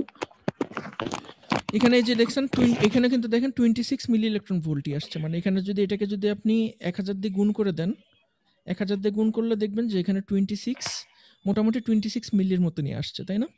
তারপরে এনএ আমরা জানি, এনএ এখানে দেওয়া আছে, দেখেন কত এনএ দেওয়া আছে হলো 2 × 10⁻17, এনডি দেওয়া আছে হলো 10⁻15, দুইটা বসাইছে। ইন্ট্রিনসিক ক্যারিয়ার কনসেন্ট্রেশন বসাইছে 300 কেলভিনে, বসানোর পরে দেখছেন 0.7 ভোল্ট আসছে। তার মানে সিলিকনের ক্ষেত্রে আপনার এখানে দেখাইছে যে আপনার ভোল্টেজটা থাকবে হলো 0.7 ভোল্ট। কিন্তু আপনার যদি কনসেন্ট্রেশন চেঞ্জ হয় বা টেম্পারেচার যদি চেঞ্জ হয়, কোনো কিছু যদি একটা চেঞ্জ হয়, তাহলে কিন্তু আপনার অ্যাক্টিভেশন ভোল্টেজটা চেঞ্জ হয়ে যাবে। এখানে টিপিক্যাল একটা নর্মাল ডোপিং কনসেন্ট্রেশন যেটা, সেই ডোপিং কনসেন্ট্রেশন মানে আমরা যেই বাজারে যেই ইটা পাই, পিএন জাংশনটা পাই, ওটার যে ডোপিং কনসেন্ট্রেশন ওটাতে আমরা দেখতে পারি 0.7 ভোল্ট আমাদের অ্যাক্টিভেশন ভোল্টেজ আসে, ভি নট। সো এই অঙ্কটা আপনাদের পরীক্ষার জন্য খুবই ইম্পর্টেন্ট। সো এই দুই বইতেই একই অঙ্ক আছে। আপনি এই বইয়ের অঙ্কটা আমি দেখাইলাম, এখন আপনি যদি স্ট্রিটম্যানের বইতে যান, স্ট্রিটম্যানের বইতে দেখেন একদম একই অঙ্ক আছে, দেখছেন? এবং রেজাল্টও কিন্তু অলমোস্ট সিমিলার আসছে, 0.7 ভোল্ট। এখানে সিলিকন তো সিলিকনের জন্য এখানে দেখেন তাহলে এখানে আমরা কিন্তু ইলেকট্রন ভোল্ট লিখছে, দেখছেন? ভোল্ট না লিখে। এই জিনিসটা স্যার খেয়াল আমরা করছেন? আমরা এটার গিয়ে ধরি হলো 0.7, কিন্তু ক্যালকুলেশনে তো স্যার 0.8ও ধরা যায়। এটা আপনার ডিপেন্ড করবে আপনার কনসেন্ট্রেশন কত, মানে অ্যাকসেপ্টর আর ডোনারের কনসেন্ট্রেশন কত, এবং আপনার টেম্পারেচার কত নিয়ে কাজ করতেছেন। যেমন দেখেন এখানে আপনার কিন্তু ধরছে হলে কি 10⁻18, দেখছেন? এনএ ধরছে হলে কি 10⁻18, কিন্তু নিমেনের বইতে ধরছে কত? 10⁻17, দেখছেন? এটা সেম, এটা দুই বইতেই সেম 10⁻15, কিন্তু একটার মধ্যে কিন্তু পুরো অর্ডার অফ ম্যাগনিটিউড ডিফারেন্স, একটার ক্ষেত্রে 17 আর একটার ক্ষেত্রে 18, এই জন্য আপনার ডিফারেন্সটা আসছে। আর আরেকটা জিনিস হলো কি, এটা দেখে কনফিউজড হবেন না, এখানে উত্তর লেখা কিন্তু ইলেকট্রন ভোল্টে, দেখছেন? ইলেকট্রন ভোল্টে লেখার কারণটা কি? কারণ এই সাইডে ওরা করছে কি ভি নটের সঙ্গে কিউকে রেখে দিছে, কিন্তু এই কিউটাকে আপনি যদি এই সাইডে নিয়ে আসতেন, মানে কেটির নিচে নিয়ে আসতেন, তাহলে কিন্তু ইলেকট্রন আর ইলেকট্রন কাটাকাটি চলে যেত, বুঝতে পারছেন? এই জিনিসটা ওরা করে নাই দেখে রেজাল্টটা ডিফারেন্ট আসছে। তবে আপনারা পরীক্ষার খাতায় সবসময় ভোল্টে লিখবেন, ইলেকট্রন ভোল্টে লেখার কোনো দরকার নেই, কারণ কিউ এর এককও হলে কি ইলেকট্রন, এটাকে দিয়ে যদি আপনি ভাগ করে দেন তখন আর আপনার ইলেকট্রন ভোল্ট আসবে না, পুরো জিনিসটা আসবে ভোল্টে। সো পরীক্ষার সময় এই ভিনোট যখন চাওয়া হবে তখন আপনারা ভিনোটই বের করবেন, কিউ ভিনোট স্যার বের এটা করতে বলতে যাবেন। চাইছিলাম স্যার, শুধু তো কেটির মান হচ্ছে গিয়া ওই 26 মিলি, যেটা 26 মিলি ইলেকট্রন ভোল্ট, মানে, আর আমরা যেভাবে 0.0259, এটা তো শুধু কেটির মান, কিন্তু স্যার কিউ তো ওখানে কোনো কিউ হিসাবটা কোথায় গেল? কেটি বাই কিউ যখন করবেন তখন আপনি পাবেন হলে গিয়ে 26 মিলি ভোল্ট। আর যখন আপনি কিউটা নেবেন না তখন আপনার আসবে হলে গিয়ে মিলি ইলেকট্রন ভোল্ট। আপনারা সবসময় কেটি বাই কিউতে হিসাব করবেন, কেটি বাই শুধু কেটি নিয়ে করার দরকার নেই। কেটি বাই কিউ নিয়ে করলে দেখবেন যে ইসে দেখেন, এই যে নিম্যানের বইতে দেখেন, নিম্যানের বইতে কিন্তু একসাথে করছে, কিউকে নিয়ে করছে। সো কিউকে নিয়ে করলে আপনি জাস্ট এখানে যদি 26 মিলি লিখে দেন তাইলেই হবে, মানে 26 × 10⁻³ মিলি ভোল্ট আর কি, তাইলেই হবে, কোনো সমস্যা নেই। আর পুরো রেজাল্টটা আপনার আসবে তখন ভোল্টে। ইলেকট্রন ভোল্ট দেখতে একটু কেমন জানি লাগে, তো ওই ইলেকট্রন ভোল্টে আমাদের করার দরকার নেই, ঠিক আছে? আচ্ছা, সো এইটা হলো কি অঙ্কের একটা পার্ট, যে আপনার ভি নটের মানটা বের করতে হবে। এটা আপনাদের ক্লাস টেস্টে অবশ্যই থাকবে যে ভি নটের মানটা বের করতে হবে। এটা হলো কি অঙ্কের একদম লাস্টের পার্টটা। ফার্স্টের দুইটা পার্ট আমরা দেখে আসি। প্রথম পার্টটা বলছে calculate the Fermi level position at 300 kelvin in the P and N region. মানে এখানে বলছে কি সিলিকনই একটা পি টাইপ একটা এন টাইপ। পি টাইপকে আপনার ডোপিং করছে হলো গিয়ে 10⁻18 আর এন টাইপকে করছে হলো গিয়ে 5 × 10⁻15 ডোপিং করছে। করার পরে ওরা বলছে যে দুইটাকে জোড়া লাগাই দাও। জোড়া লাগাই দিলে আপনার এই ফার্মি লেভেলটা, নতুন যে ফার্মি লেভেলটা, এই যে এই ফার্মি লেভেলটা, এটা আপনার পি টাইপ থেকে কতটুকু দূরে আর এন টাইপ থেকে কতটুকু দূরে, এই জিনিসটা বের করতে বলছে। তো এই জিনিসটা আমরা বের করি চলেন। এই জিনিসটা বের করার জন্য আমাদের যেটা লাগবে যে আমাদের ইন্ট্রিনসিক যে লেভেলটা ছিল, মানে ইন্ট্রিনসিক লেভেলটা তো আগে ছিল হলো গিয়ে মাঝামাঝি একটা অবস্থা। একে দিই ইন্ট্রিনসিক লেভেলটা ছিল, যদি আমরা পি টাইপের ক্ষেত্রে দেখি তাহলে এখানে ইন্ট্রিনসিক লেভেলটা ছিল মাঝামাঝি একটা জায়গাতে, আর এন টাইপ ম্যাটেরিয়ালের ক্ষেত্রে ইন্ট্রিনসিক লেভেলটা ছিল এরকম মাঝামাঝি একটা জায়গাতে। ইন্ট্রিনসিক লেভেল মানে ডোপিং এর আগে এই মাঝামাঝি জায়গাতে। এখন আমরা মাপবো কি এই ইন্ট্রিনসিক লেভেল থেকে আমার এই ফার্মি লেভেলটা কত দূরে আছে, ইন্ট্রিনসিক লেভেল থেকে এই ফার্মি লেভেলটা কত দূরে আছে, এই জিনিসটা হলে কি আমরা মেজার করব। মানে আমরা আনুমানিক ধরে নিব যে ইন্ট্রিনসিক লেভেলটা মাঝামাঝি ছিল, এই ফার্মি লেভেলটা ইন্ট্রিনসিক লেভেল থেকে কতটুকু দূরে। বা এখানে যদি আঁকি ইন্ট্রিনসিক লেভেলটা এখানে ছিল, এটার ইন্ট্রিনসিক লেভেলটা এখানে ছিল, কারণ আমরা জানি ইন্ট্রিনসিক সেমিকন্ডাক্টরের ক্ষেত্রে ফার্মি লেভেলটা মাঝামাঝি একটা জায়গাতে থাকে। তো ইন্ট্রিনসিক লেভেলটা থেকে আমরা যে ডোপিং এর পরে যে ফার্মি লেভেল, এই ফার্মি লেভেলটা কত দূরে সেটা বের করব।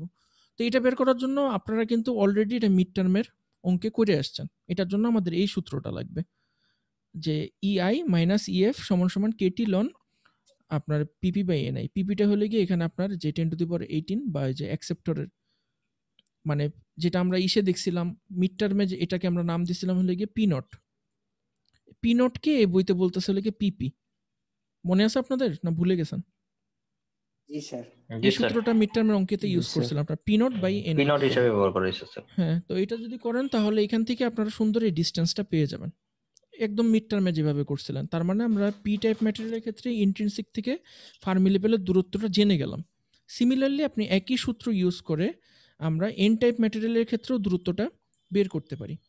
তো এখন আমাদের ভি নট বের করার আরেকটা উপায় আছে। এইখানে যে ইকুয়েশনটিতে আমরা একটা উপায় করলাম, এটা বাদে আরেকটা উপায় আছে। উপায়টা কি? সেটা হলো কি এই যে দুইটা ডিস্টেন্স পাইলেন, এই দুইটা ডিস্টেন্সকে আপনি যদি যোগ করে দেন তাহলেই আপনি দেখবেন যে একই রেজাল্ট পাবেন, একদম একই রেজাল্ট পাবেন। এই দুইটা জিনিসকে যোগ করে দিছে, দেখেন দুইটা জিনিসকে যোগ করে দিলে একই রেজাল্ট পাইছে। এখন আপনাকে যদি ছবি আঁকতে বলা হয় তাহলে ছবিটা আঁকলে দেখতে হবে হলে কি এরকম, যে আমার ইন্ট্রিনসিক লেভেলটা ছিল হলে কি মাঝামাঝি একটা জায়গাতে। সো আমি ইন্ট্রিনসিকের থেকে এটা ডিস্টেন্সটা বের করতে পারছি, আর এই এন টাইপের ইন্ট্রিনসিক থেকে এটা ডিস্টেন্সটা বের করতে পারছি। এই দুইটা ডিস্টেন্সকে আমি যদি যোগ করে দিই তাহলেই আমি কিউ ভি নট বা এই পি টাইপ এবং এন টাইপের মধ্যে যে ব্যান্ড গ্যাপ, এই ব্যান্ড গ্যাপটা বের করে ফেলতে পারবো। দুইটা মেথডই দেখেন একই রেজাল্ট ইয়েল্ড করছে। সো আপনাদের কারো যদি মনে হয় যে না আমি এই সূত্রটা দিয়ে অঙ্ক করব না, এই সূত্রটা দিয়ে অঙ্ক না করে আমি এইভাবে দুইবার বের করে যোগ করে দেবো, একই রেজাল্টই আসবে, আপনার কোনো সমস্যা নেই। আপনি সিমিলারলি কিউ ভি নট যখন পাবেন কিউ দিয়ে ভাগ করে দিবেন, ইলেকট্রন ইলেকট্রন কাটাকাটি চলে যাবে, উত্তর আসবে 0.796। বুঝতে পারছেন সবাই?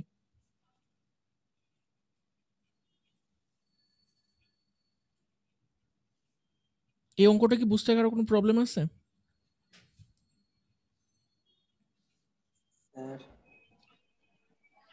না স্যার, ঠিক আছে স্যার। আমার মনে হয় মিডটা আপনার যদি মানে এই অংশটুকু তো বুঝতে কারো সমস্যা হওয়ার কথা না, কারণ এটা তো জাস্ট সূত্র, এটা তো আমরা ডেরিভেশনও করি না, জাস্ট আপনার জানবেনই যেটা সূত্র। এই অংশটুকু যদি বুঝতে কারো সমস্যা হয় তাহলে আপনারা জাস্ট কষ্ট করে আপনারা মিড টার্মে যে কপিটা জমা দিয়েছেন ওই কপির অঙ্কগুলো দেখলেই আপনারা বুঝতে পারবেন যে এটা কোথার থেকে আসছে। ঠিক আছে, এটা একদম মিড টার্মের সঙ্গে ডাইরেক্টলি রিলেটেড। সো এই জিনিসটা দেখলাম, এই জিনিসটা দেখার পরে আমরা যে জিনিসটা দেখবো সেটা হলো গিয়ে এটা কি দেখবো, এটা দেখতে হবে, কিছু করার নেই। আচ্ছা, এটা দেখার আগে আমরা অন্য একটা জিনিস দেখে আসি, সেটা হলো গিয়ে ফরওয়ার্ড বায়াস এবং রিভার্স বায়াসের ক্ষেত্রে আমার ডায়োডটা কি হয়। দরকার হলে এই অঙ্কগুলো সামনের দিন করব। এটা অনেক, এই অঙ্কগুলো অনেক বড় আর কি, এই অঙ্কগুলো অনেক বড়। এটা হলো কি ইসের অঙ্ক, আপনার ওই যে ডিপ্লিশন রিজিয়ন বের করার যে অঙ্কর কথা বলছিলাম, যে ডিপ্লিশন রিজন কিভাবে বের করতে হয়, ডিপ্লিশন রিজন বের করার সূত্র হলে কি এটা আপনার এনএ জানা থাকা লাগবে, এনডি জানা থাকা লাগবে, আর ভি নট জানা থাকা লাগবে। যদি এই তিনটা জিনিস জানা থাকে আপনার, তাইলেই আপনি ডিপ্লিশন রিজনের অঙ্কগুলো করতে পারবেন। ডিপ্লিশন রিজন করাটা খুব সহজ, মানে আপনি ভি নট তো একটু আগেই দেখলাম, ভি নটটা কীভাবে বের করবো, আপনার এনএ এনডি তো অঙ্কের মধ্যে দেওয়াই আছে। কিউ এর ভ্যালু আমরা সবাই জানি। আর এপসাইলন হলে গিয়ে আপনার এপসাইলনকে বলে হলে গিয়ে পারমিটিভিটি। পারমিটিভিটিও আপনার যে কোনো ম্যাটেরিয়ালের জন্য পারমিটিভিটিও আপনি উইকিপিডিয়া বা অন্য কিছু থেকে দেখে বের করতে পারেন যে পারমিটিভিটির মান কত।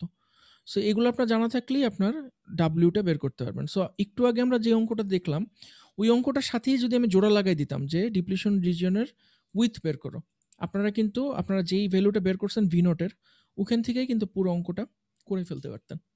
সো ক্লাস টেস্টের অঙ্ক থাকলে এরকম থাকবে যে একটা সিলিকনের ক্ষেত্রে আমি এনএ দিয়ে দিব, এনডি দিয়ে দিব এবং আপনাকে বলে দেওয়া থাকবে যে এটা কি টাইপের ম্যাটেরিয়াল, সিলিকন বা অন্য কিছু। তখন আপনারা ওইখান থেকে এনআইটা বের করে ফার্স্টে ভি নোটটা বের করবেন, এরপরে ভি নোটটা বের করার পরে ডাব্লুটাও বের করে ফেলবেন। এই সূত্রটা ইউজ করে ডাব্লুটা এই পর্যন্ত বের করে ফেলবেন। এই জিনিসগুলো আমরা একটু পরে দেখবো। ইলেকট্রিক ফিল্ডের ক্যালকুলেশনটা আমরা একটু পরে দেখবো, মানে সামনের ক্লাসে দেখবো আশা করি। এটা দেখার আগে আমরা জাস্ট আজকের ক্লাসে দেখি যে ফরওয়ার্ড বায়াস এবং রিভার্স বায়াসে আমার ডায়োডটা কিভাবে আচরণ করে বা পিএন জাংশনটা কিভাবে আচরণ করে এই জিনিসটা দেখি। সো একটু আগে আমরা দেখলাম যে ইকুইলিব্রিয়াম একটা স্টেট যখন থাকে, তো ইকুইলিব্রিয়াম একটা স্টেটে এই এন টাইপ এবং পি টাইপের মধ্যে একটা ব্যান্ড গ্যাপ কাজ করে, ভি নট আমরা যেটাকে বলি। সেটা পুরোপুরি ডিপেন্ড করে এই যে আপনার স্পেস চার্জ রিজনে কতটুকু ইলেকট্রিক ফিল্ড আছে। এই নেগেটিভ চার্জ এবং পজিটিভ চার্জ জমা হওয়ার কারণে যে ইলেকট্রিক ফিল্ডটা তৈরি হইতেছে এই ইলেকট্রিক ফিল্ডটার উপরেই কিন্তু আপনার ডিপেন্ড করে এই ভি নটের মানটা কীরকম, একদম ডাইরেক্টলি রিলেটেড। এখন আপনি যখন এই পুরো জিনিসটাকে ফরওয়ার্ড বায়াস দিবেন, মানে ফরওয়ার্ড বায়াস বলতে আমরা সবসময় জানি যে পি টাইপের সঙ্গে পজিটিভ এন্ডটা লাগাবো ব্যাটারির এবং এন টাইপের সঙ্গে নেগেটিভ এন্ডটা লাগাবো, তখন আমরা এই কনফিগারেশনটাকে বলি যে ফরওয়ার্ড বায়াস। আমরা ফরওয়ার্ড বায়াস করছি। তো ফরওয়ার্ড বায়াস করলে একটা মজার ব্যাপার কি দেখেন যে এই সাইডটা তখন পজিটিভ, এই দিকটা পজিটিভ, যেহেতু আমরা পি এর সঙ্গে পজিটিভ লাগাইছি আর এন এর সঙ্গে লাগাইছি নেগেটিভ। এখন যদি আমরা ইলেকট্রিক ফিল্ডে হিসাব করি তাহলে আমরা দেখবো যে পজিটিভ থেকে নেগেটিভের দিকে ইলেকট্রিক ফিল্ডটা যাচ্ছে। এটা হলে কি আপনার এই ব্যাটারির কারণে যে ইলেকট্রিক ফিল্ডটা সেটা যাচ্ছে হলে কি এই দিকে। ব্যাটারির কারণে যে ইলেকট্রিক ফিল্ডটা এদিকে যাচ্ছে আর আপনার স্পেস চার্জের জন্য ইলেকট্রিক ফিল্ডটা যাইতেছে এদিকে। দুইটার দিক হলে কি একে অপরের বিপরীত দিকে। যদি একে অপরের বিপরীত দিকে হয় তাহলে অবশ্যই এই দুইটার মধ্যে কাটাকাটি হবে, কাটাকাটি হয়ে একটা নির্দিষ্ট একটা ভেক্টর থাকবে। সবাই কি এই জিনিসটা বুঝতে পারছেন? ঠিক উল্টা জিনিসটা হবে হলে কি আপনার রিভার্স বায়াসের জন্য। মানে আপনি যখন নেগেটিভের সঙ্গে পজিটিভ প্রান্তটা কানেক্ট করবেন তখন পজিটিভটা এই জায়গায়, নেগেটিভটা এই জায়গায়, তার মানে আপনার ইলেকট্রিক ফিল্ডটা যাচ্ছে এই দিকে। তাহলে আপনার যেটা হবে যে এই সেখানে যে ইলেকট্রিক ফিল্ডটা আছে সেই ইলেকট্রিক ফিল্ডটার সঙ্গে এটা অ্যাড হয়ে যাবে। অ্যাড হয়ে গেলে কি হবে যে আগে যেটা ছিল এটার থেকে সাইজে আরও বড় হয়ে যাবে। তার মানে কি হইতেছে, আপনি যখন ফরওয়ার্ড বায়াস দিচ্ছেন তখন ফরওয়ার্ড বায়াসে আপনার হোলগুলা এই ডিফিউশন যে এখানে যে ইটা আপনার ডিফিউশনের কারণে যে স্পেস চার্জটা তৈরি হয়েছে এই ব্যারিয়ারটা পার হয়ে এই সাইডে যেতে পারবে, মানে কারেন্ট পাস করবে, পাস করতে পারবে। তখন আমরা দেখবো যে এখান থেকে আসলে একটা কারেন্ট যাচ্ছে, ফরওয়ার্ড বায়াসে কারেন্ট পাস করে। কিন্তু রিভার্স বায়াসের ক্ষেত্রে যেটা হবে, রিভার্স বায়াসের ক্ষেত্রে আপনার এই যে পজিটিভগুলো যেগুলো আছে হোলগুলা, সেই হোলগুলা নেগেটিভের দিকে আকৃষ্ট হবে, আর এখানে যে নেগেটিভগুলো আছে এই নেগেটিভগুলো পজিটিভের দিকে আকৃষ্ট হবে। সো আলটিমেটলি কী হবে, ডিপ্লিশন রিজনটা আস্তে আস্তে আরও বড় হয়ে যাবে। সো ফরওয়ার্ড বায়াসের ক্ষেত্রে আপনার ডিপ্লিশন রিজনটা হলে ছোট হয়ে যায়, আর রিভার্স বায়াসের ক্ষেত্রে ডিপ্লিশন রিজনটা আস্তে আস্তে আরও বড় হয়ে যায়।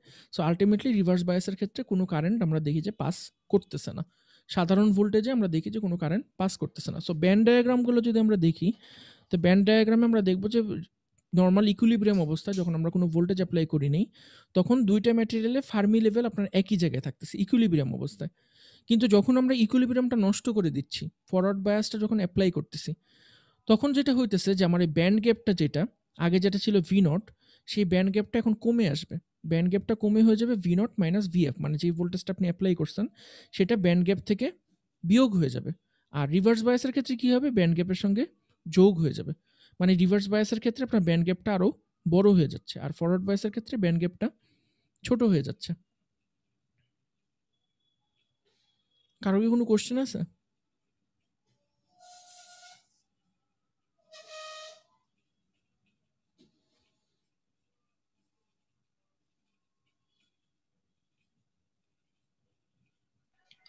নাই মনে হয় স্যার। মনে তো হচ্ছে নাই বা হারাই গেছে সবাই। আচ্ছা, সো এখানে হলে কি আপনার যে কারেন্টের দিকগুলো দেওয়া আছে, যে নরমাল ইকুইলিব্রিয়াম অবস্থায় যে একটু আগে আমি যেটা বলতেছিলাম যে দুইটা কারেন্ট আপনার ড্রিফট এবং ডিফিউশন দুইটার জন্য যে কারেন্টের মান সমান জাস্ট দিক উল্টা, এই জন্য একে অপরকে কাটাকাটি করে জিরো হয়ে যায়। কিন্তু যখন আমরা ফরওয়ার্ড বায়াস অ্যাপ্লাই করি তখন ড্রিফট কারেন্টটা, এই যে দেখেন ড্রিফট কারেন্ট যেটা কালোটা হলে গিয়ে ড্রিফট আর নীলটা হলে গিয়ে ডিফিউশন, ড্রিফট কারেন্টটা কিন্তু ডিফিউশনের থেকে বড় হয়ে যাচ্ছে। সো ড্রিফটের কারণে এখানে আমরা একটা নেট কারেন্ট পাই। কিন্তু আপনার যখন রিভার্স বায়াস থাকে, রিভার্স বায়াসের ক্ষেত্রে ড্রিফট কারেন্টটা ডিফিউশনের থেকে ছোট হয়ে যায়। এই জন্য এখানে কাটাকাটি হয়ে আসলে সিগনিফিকেন্টলি কোনো কারেন্ট আমরা পাই না, জাস্ট সামান্য কিছু ডিফিউশন কারেন্ট আমরা পাই, যেই কারেন্টটাকে আমরা ডায়োডের ক্ষেত্রে কি নামে ডাকি? রিভার্স বায়াসে যে কারেন্টটা পাই leakage current. Leakage current. Leakage current sir. এই ডিফিউশনের কারণে ওখানে একটা লিকেজ কারেন্ট পাস করে। সো এটা হলে গিয়ে কারণ ড্রিফট কারেন্টটা তখন এত ছোট হয়ে যায় যে শুধুমাত্র ডিফিউশন কারেন্টেই থাকে, ড্রিফট কারেন্টটা অলমোস্ট নাই বললেই চলে। সো ডিফিউশন কারেন্টের মান এমনিতে ন্যাচারালি খুবই ছোট, খুবই কম মান, ওই কম মানটাই আমরা লিকেজ কারেন্ট হিসাবে রিভার্স বায়াসে দেখতে পাই। সো এই পিএন জাংশনকে যে আমরা করলাম, জোড়া লাগালাম, তো আমরা তিনটা কনফিগারেশন আমরা দেখলাম যে equilibrium state, forward bias, reverse bias, এবং এই তিনটে স্টেটে আমরা এই ব্যান্ড গ্যাপ যে এনার্জি, এই ব্যান্ড গ্যাপ এনার্জির পরিবর্তনটা আমরা দেখলাম। এখন আমরা একটা স্পেশাল ফেনোমেনন দেখব, স্পেশাল ফেনোমেনন দেখে আজকের ক্লাস শেষ। স্পেশাল ফেনোমেননটা দেখে একটা আজকের ক্লাস শেষ, সেটা হলো কি ব্রেকডাউন। ডায়োডের ব্রেকডাউন কাকে বলে? তো ব্রেকডাউনে যাওয়ার আগে আমরা নর্মাল ডায়োডের যদি আইভি ক্যারেক্টারিস্টিক্সটা দেখি, নর্মাল ভোল্টেজে, হাই ভোল্টেজ না, নর্মাল ভোল্টেজে, তাহলে আমরা দেখবো যে ফরওয়ার্ড বায়াসে অ্যাক্টিভেশন ভোল্টেজের পরে, মানে যে 0.7 ভোল্ট আপনার যখন পার হয়ে যাবে, তখন আমরা দেখি যে এটা মোটামুটি একটা ওয়্যারের মতো আচরণ করে, জাস্ট নর্মাল তারের মতো আচরণ করে, এখান দিয়ে একদম ইচ্ছা মতো কারেন্ট পাস করতে পারে। কিন্তু আমরা যখন রিভার্স বায়াসে চাই তখন আমরা দেখি যে এখানে ছোট্ট একটা কারেন্ট ব্যতীত তেমন কোনো কারেন্ট আমরা পাই না। নর্মাল ভোল্টেজে মনে করেন 100 ভোল্ট বা 50 ভোল্টের মধ্যে আমরা অন্য কোনো কারেন্ট পাই না। এই কারেন্টটাই হলো কি আপনার ডিফিউশন কারেন্ট, এবং এটা হলো কি কনস্ট্যান্ট একটা কারেন্ট। যতই ভোল্টেজ বাড়ান কারেন্ট কিন্তু পরিবর্তন হবে না, কারণ ডিফিউশন ভোল্টেজের উপর ডিপেন্ড করে না। ডিফিউশন শুধুমাত্র কিসের উপর ডিপেন্ড করে? ওই যে ডিফিউশনের, ডিফিউশন শুধুমাত্র একটা জিনিসের উপর ডিপেন্ড করে, সেটা কি? স্যার সেটা হচ্ছে যে মাইনরিটি এরিয়ার উপরে, কনসেন্ট্রেশন গ্রেডিয়েন্ট, ঘনত্বের পার্থক্যের উপর ডিপেন্ড করে। এটা শুধুমাত্র দেখে যে কে কোথায় একজন বেশি আছে আর কোথায় কম আছে, সবসময় বেশি থেকে কমের দিকে যাবে, এটা বাদেও আর কিছুই দেখে না। ডিফিউশনের চোখ কান নাক মুখ কিছুই নেই, ও শুধু দেখে যে ঘনত্বের ডিফারেন্স কোথায় আছে।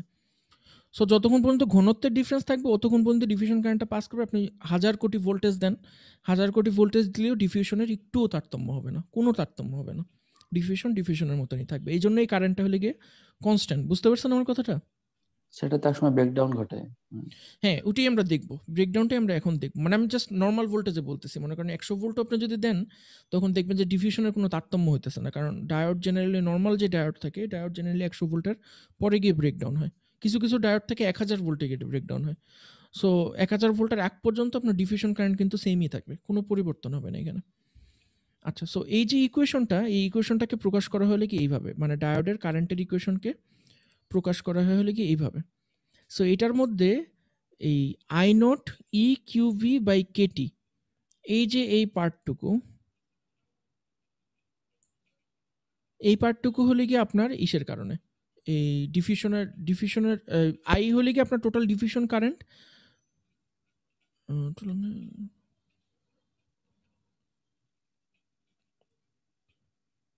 না sorry, I not E Q V by KT, যেটা এটা হলে কি আপনার ডিফিউশন কারেন্ট, আর এটা হলো লিকেজ মনে হয় স্যার।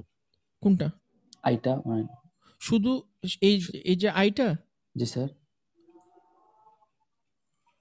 হ্যাঁ, আই হলে কি আপনার লিকেজ কারেন্ট, ঠিক বলছেন। দাঁড়ান আমি একটু চিন্তা করে নিই, আমি একটু হারাই গেছি। আর শুধু আইটা লিকেজ কারেন্ট না, শুধু আইটা লিকেজ কারেন্ট না, আই নটটা হলে কি লিকেজ কারেন্ট। এই যেখানে আই নটটা যেটা দেখতে পারতেছেন, আই নটটা হলে কি লিকেজ কারেন্ট, আইটা লিকেজ কারেন্ট না, আই নটটা হলে কি লিকেজ কারেন্ট, আই নটটা হলে কি লিকেজ কারেন্ট। আপনার এই I not E Q V by kT -1, এটা হলে কি টোটাল কারেন্টের ইকুয়েশন, আর আই নটটা হলে কি লিকেজ কারেন্টের ইকুয়েশন। লিকেজ কারেন্টটা আপনার ডিপেন্ড করবে হলে গিয়ে শুধুমাত্র ডিফিউশনের উপরে, মানে আই নটের ভ্যালুটা ডিপেন্ড করবে হলে গিয়ে শুধুমাত্র ডিফিউশনের কারণে। আর এই যে ইকিউভি মাইনাস কেটি বাই কেটি, এটা হলে কি আপনার, বলুন তো এটা কি? আই নট ইকিউভি বাই কেটি, এটা কি? এটা একটা পার্ট, আরেকটা পার্ট হলে কি আই নটের সঙ্গে যদি 1 গুণ করে দেন তাহলে হলে গিয়ে শুধু আই নট, মানে আই নটটা হলে কি ডিফিউশন কারেন্ট, একটা পার্ট হলে কি I not e q V by kT, এটা হলে কি একটা পার্ট, আর আরেকটা পার্ট হলে কি মাইনাস আই নট, তাই না? তারপরে যদি আমরা আই নট কমন নিই, কমন নিলে আমরা পাবো হলে গিয়ে, সরি ইটা নিচে, এটা উপরে না, আইটা যদি কমন নিই তাহলে এই পার্টটা থেকে এটা পাবো আর এই পার্টটা থেকে পাবো শুধু 1। তাহলে আমাকে বলেন যে এইটা কি আর এটা কি?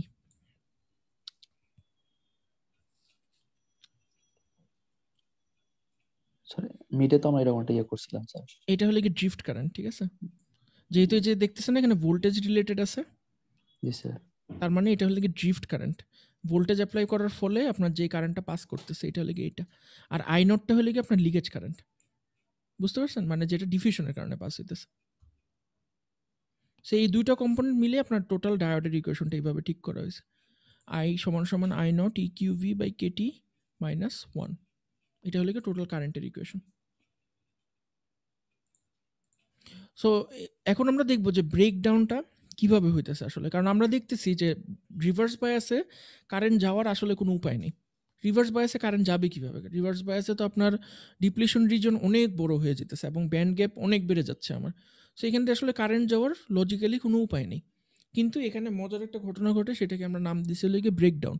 যেই ব্রেকডাউনের কারণে একটা নির্দিষ্ট থ্রেশহোল্ড ভোল্টেজের পরে আমরা ঠিক ফরওয়ার্ড বায়াসের মতন এরকম ধুমধুমায় কারেন্ট পাওয়া শুরু করি। সো আমরা আজকে দেখব যে এই ব্রেকডাউনটা আসলে হচ্ছে কিভাবে। সো ব্রেকডাউন হওয়ার আপনার জেনারেলি দুইটা মেকানিজম আছে, এবং এই দুইটা মেকানিজম আপনাদের জানা এই জন্য জরুরি, যে কোনো চাকরির ইন্টারভিউতে বা যে কোনো চাকরির রিটেন পরীক্ষাতে এই জিনিসটা আসবেই। মানে যদি আপনার ইলেকট্রনিক্স পার্ট থাকে, আপনার ব্রেকডাউন রিলেটেড একটা কোশ্চেন থাকবেই, এই ব্যাপারে কোনো সন্দেহ নেই যে থাকবে।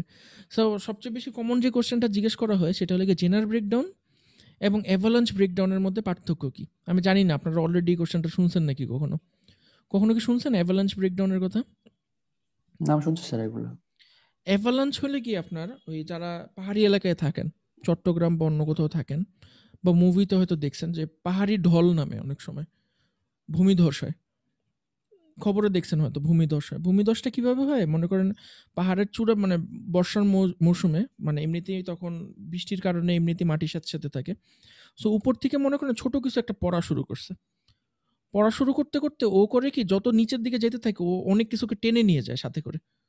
মনে করেন গাছ টেনে নিয়ে গেল, পাথর টেনে নিয়ে গেল, কাদা টেনে নিয়ে গেল, আস্তে আস্তে নিচ পর্যন্ত যেতে যেতে যেই অবস্থা থেকে ও পড়া শুরু করছে, যত ছোট অবস্থা থেকে পড়া শুরু করছে, নিচে আস্তে আস্তে ও অনেক বড় হয়ে যায় সাইজে, কারণ ওর সাথে অনেক কিছুকে টেনে আনে। তখন দেখা যায় ভূমিধসে বাড়ি ঘর চোর তলায় একদম অবস্থা খারাপ হয়ে যায়। আপনারা যদি কেউ মানে সিনেমাতেও দেখেন যে বরফের দেশেও কিন্তু এই ধরনের ঘটনা ঘটে, যে বরফ পড়তে শুরু করে, মানে ঢল হওয়া শুরু করে, ধস হওয়া শুরু করে, বরফটা পড়তে পড়তে দেখা যায় যেই সাইজে ও পড়া শুরু করছিল ও একটা পর্যায়ে গিয়ে অনেক বড় হয়ে যায় সাইজে, কারণ ওর সাথে অন্যান্য বরফ, অন্যান্য পাথরটা তো অন্য কিছু মিশে সাইজে অনেক বড় হয়ে যায়। তো আলটিমেটলি নিচে যে পড়ে হলে বিশাল বড় হয়। এই জিনিসটাকে বলা হয় লাগে অ্যাভালাঞ্চ। জেনারেলি যে ভূমিধস বা এই যে বরফের যে ঢল হয়, এই জিনিসটাকে ইংলিশে বলা হয় লাগে অ্যাভালাঞ্চ। তো এই অ্যাভালাঞ্চ, ওই কথাটার থেকে এই ব্রেকডাউনটার নাম আসছে লাগে অ্যাভালাঞ্চ ব্রেকডাউন। সো ব্রেকডাউন দুই ধরনের হয়, একটা হলে গিয়ে জেনার ব্রেকডাউন, আর একটা হলে গিয়ে অ্যাভালাঞ্চ ব্রেকডাউন, এবং দুইটা ব্রেকডাউনই হয় হলে গিয়ে আপনার রিভার্স বায়াসে স্বাভাবিকভাবেই। সো আমরা ফার্স্টে দেখি যে জেনার ব্রেকডাউনটা কিভাবে হয়, এই জিনিসটা আমরা আগে দেখি। সো এই যে আপনারা জানেন যে ব্রেকডাউনের সময় এরকম একটা নির্দিষ্ট ভোল্টেজে গিয়ে যখন ব্রেকডাউন হয় তখন আপনার ধুমধুমায় কারেন্ট পাস করা শুরু করে। তো কিছু কিছু ডিভাইসের ক্ষেত্রে আপনার যখন ব্রেকডাউন হয় ওই ডিভাইসটা একদম পার্মানেন্টলি নষ্ট হয়ে যায়, আর কিছু কিছু ডিভাইসের ক্ষেত্রে এই জিনিসটা আমরা চাইলে কন্ট্রোল করতে পারি, যে কত ভোল্টেজে গেলে ও ব্রেকডাউন হবে এবং ভোল্টেজ সরিয়ে নিলে ওই ডিভাইসটা আবার আগের অবস্থায় ফেরত চলে আসবে। সো আমরা ফার্স্টে দেখি যে জেনার ব্রেকডাউন কাকে বলে। তো জেনার ব্রেকডাউনের সময় যে একটু একদম শুরুতে একজন কোশ্চেন করছিলেন না, বলছিলেন না যে এখানে তো আপনার দুইটা ব্যান্ড একদম কাছাকাছি চলে আসলো, এই পি টাইপের যে ভ্যালেন্স ব্যান্ড এবং এন টাইপের যে কন্ডাকশন ব্যান্ড, এই দুজন তো একদম কাছাকাছি চলে আসলো একে অপরের। তো জেনার ব্রেকডাউন এই একদম ঠিক এই প্রিন্সিপালটাকেই কাজে লাগে, এই যে এই দুইটা ব্যান্ড যে কাছাকাছি চলে আসলো। জেনার ব্রেকডাউনের ক্ষেত্রে করা হয় কি, জেনার ডায়োড আমরা যেগুলো ইউজ করি, আপনারা হয়তো ল্যাবে ইউজ করছেন জেনার ডায়োড, লাল রঙের ছোট ছোট রেজিস্টারের মতো দেখতে। ওই জেনার ডায়োড আপনার প্রচুর পরিমাণে ডোপ থাকে। মানে নর্মালি আপনার ডায়োডে যেই পরিমাণ ডোপিং ইউজ করা হয়, জেনার ডায়োডে এর থেকে 10-20 গুণ বেশি ডোপিং ইউজ করা হয়, প্রচুর পরিমাণে ডোপ করা হয়। তো প্রচুর পরিমাণে ডোপ করলে দেখা যায় কি যে নর্মাল ডায়োডের তুলনায়ও আপনার জেনার ডায়োডের ক্ষেত্রে এই দুইটা ব্যান্ড আরও বেশি কাছাকাছি থাকে। এখানে যদি আপনারা দেখেন যে যে এ ছবি এতে, মানে এই প্রথম ফিগারে বলা হয়েছে যে heavily doped junction at equilibrium, মানে এই জাংশন পি টাইপ এবং এন টাইপ ম্যাটেরিয়ালকে অনেক বেশি ডোপ করা হয়েছে, নর্মাল এর তুলনায় অনেক বেশি ডোপ করা হয়েছে। ডোপ করা হলে কি হয় যে ভি ভ্যালেন্স ব্যান্ডের যেই ভোল্টেজ, মানে পি টাইপের ভ্যালেন্স ব্যান্ডের ভোল্টেজ এবং এন টাইপের কন্ডাকশন ব্যান্ডের ভোল্টেজ খুব একই লেভেলে থাকে, কাছাকাছি লেভেলে থাকে। এখন আপনি যখন এখানে রিভার্স বায়াসে যদি অ্যাপ্লাই করেন, ভোল্টেজ যখন অ্যাপ্লাই করবেন, তখন কি হবে, আপনার ডিপ্লিশন রিজনটা বড় হয়ে যাবে। মানে কি হবে, এখানে ব্যান্ড গ্যাপটা বড় হয়ে যাবে। সো ব্যান্ড গ্যাপ যদি বড় হয়ে যায়, আপনার কিন্তু ইলেকট্রন তখন একটা পি টাইপ থেকে এন টাইপের দিকে যাওয়াটা কিন্তু কঠিন হয়ে যায়, সরি, হোলের পি টাইপ থেকে এন টাইপে যাওয়াটা কঠিন হয়ে যায়। কিন্তু এখানে যেটা শর্টকাট হয়, ইলেকট্রন তখন একটা শর্টকাট খুঁজে নেয়। শর্টকাট কি খুঁজে নেয়, ও করে কি সুন্দর এই পি টাইপের যেই ভ্যালেন্স ব্যান্ড, এই ভ্যালেন্স ব্যান্ড থেকে এন টাইপের যে কন্ডাকশন ব্যান্ডে টানেলিং করে চলে যায়। মানে ও ডাইরেক্টলি না গিয়ে, মানে সোজা রাস্তায় না গিয়ে ও অনেকটা দেওয়াল ভেদ করে চলে যায়। আপনারা কি টানেলিং ইফেক্টটার নাম শুনছেন কখনো? কেউ কেউ শুনছেন টানেলিং কাকে বলে? মনে করেন আপনি একটা ইলেকট্রনকে এখানে রাখলেন, ঠিক আছে, আমরা যে এনার্জি ওয়েল দেখছিলাম, যে আপনাদের হয়তো মনে আছে যে এল লেন্থের, জি আর স্যার। এই জিনিসটাকে আমরা বলতেছিলাম যে পটেনশিয়াল এনার্জি। মানে একটা বল যদি কুয়ার মধ্যে গড়ায় চলে যায়, তখন আমরা বলছিলাম যে এই বলটাকে যদি কুয়ার বাইরে আসতে হয়, তাহলে ওকে একটা নির্দিষ্ট পরিমাণ এনার্জি গ্যাদার করতে হয়, তাই না?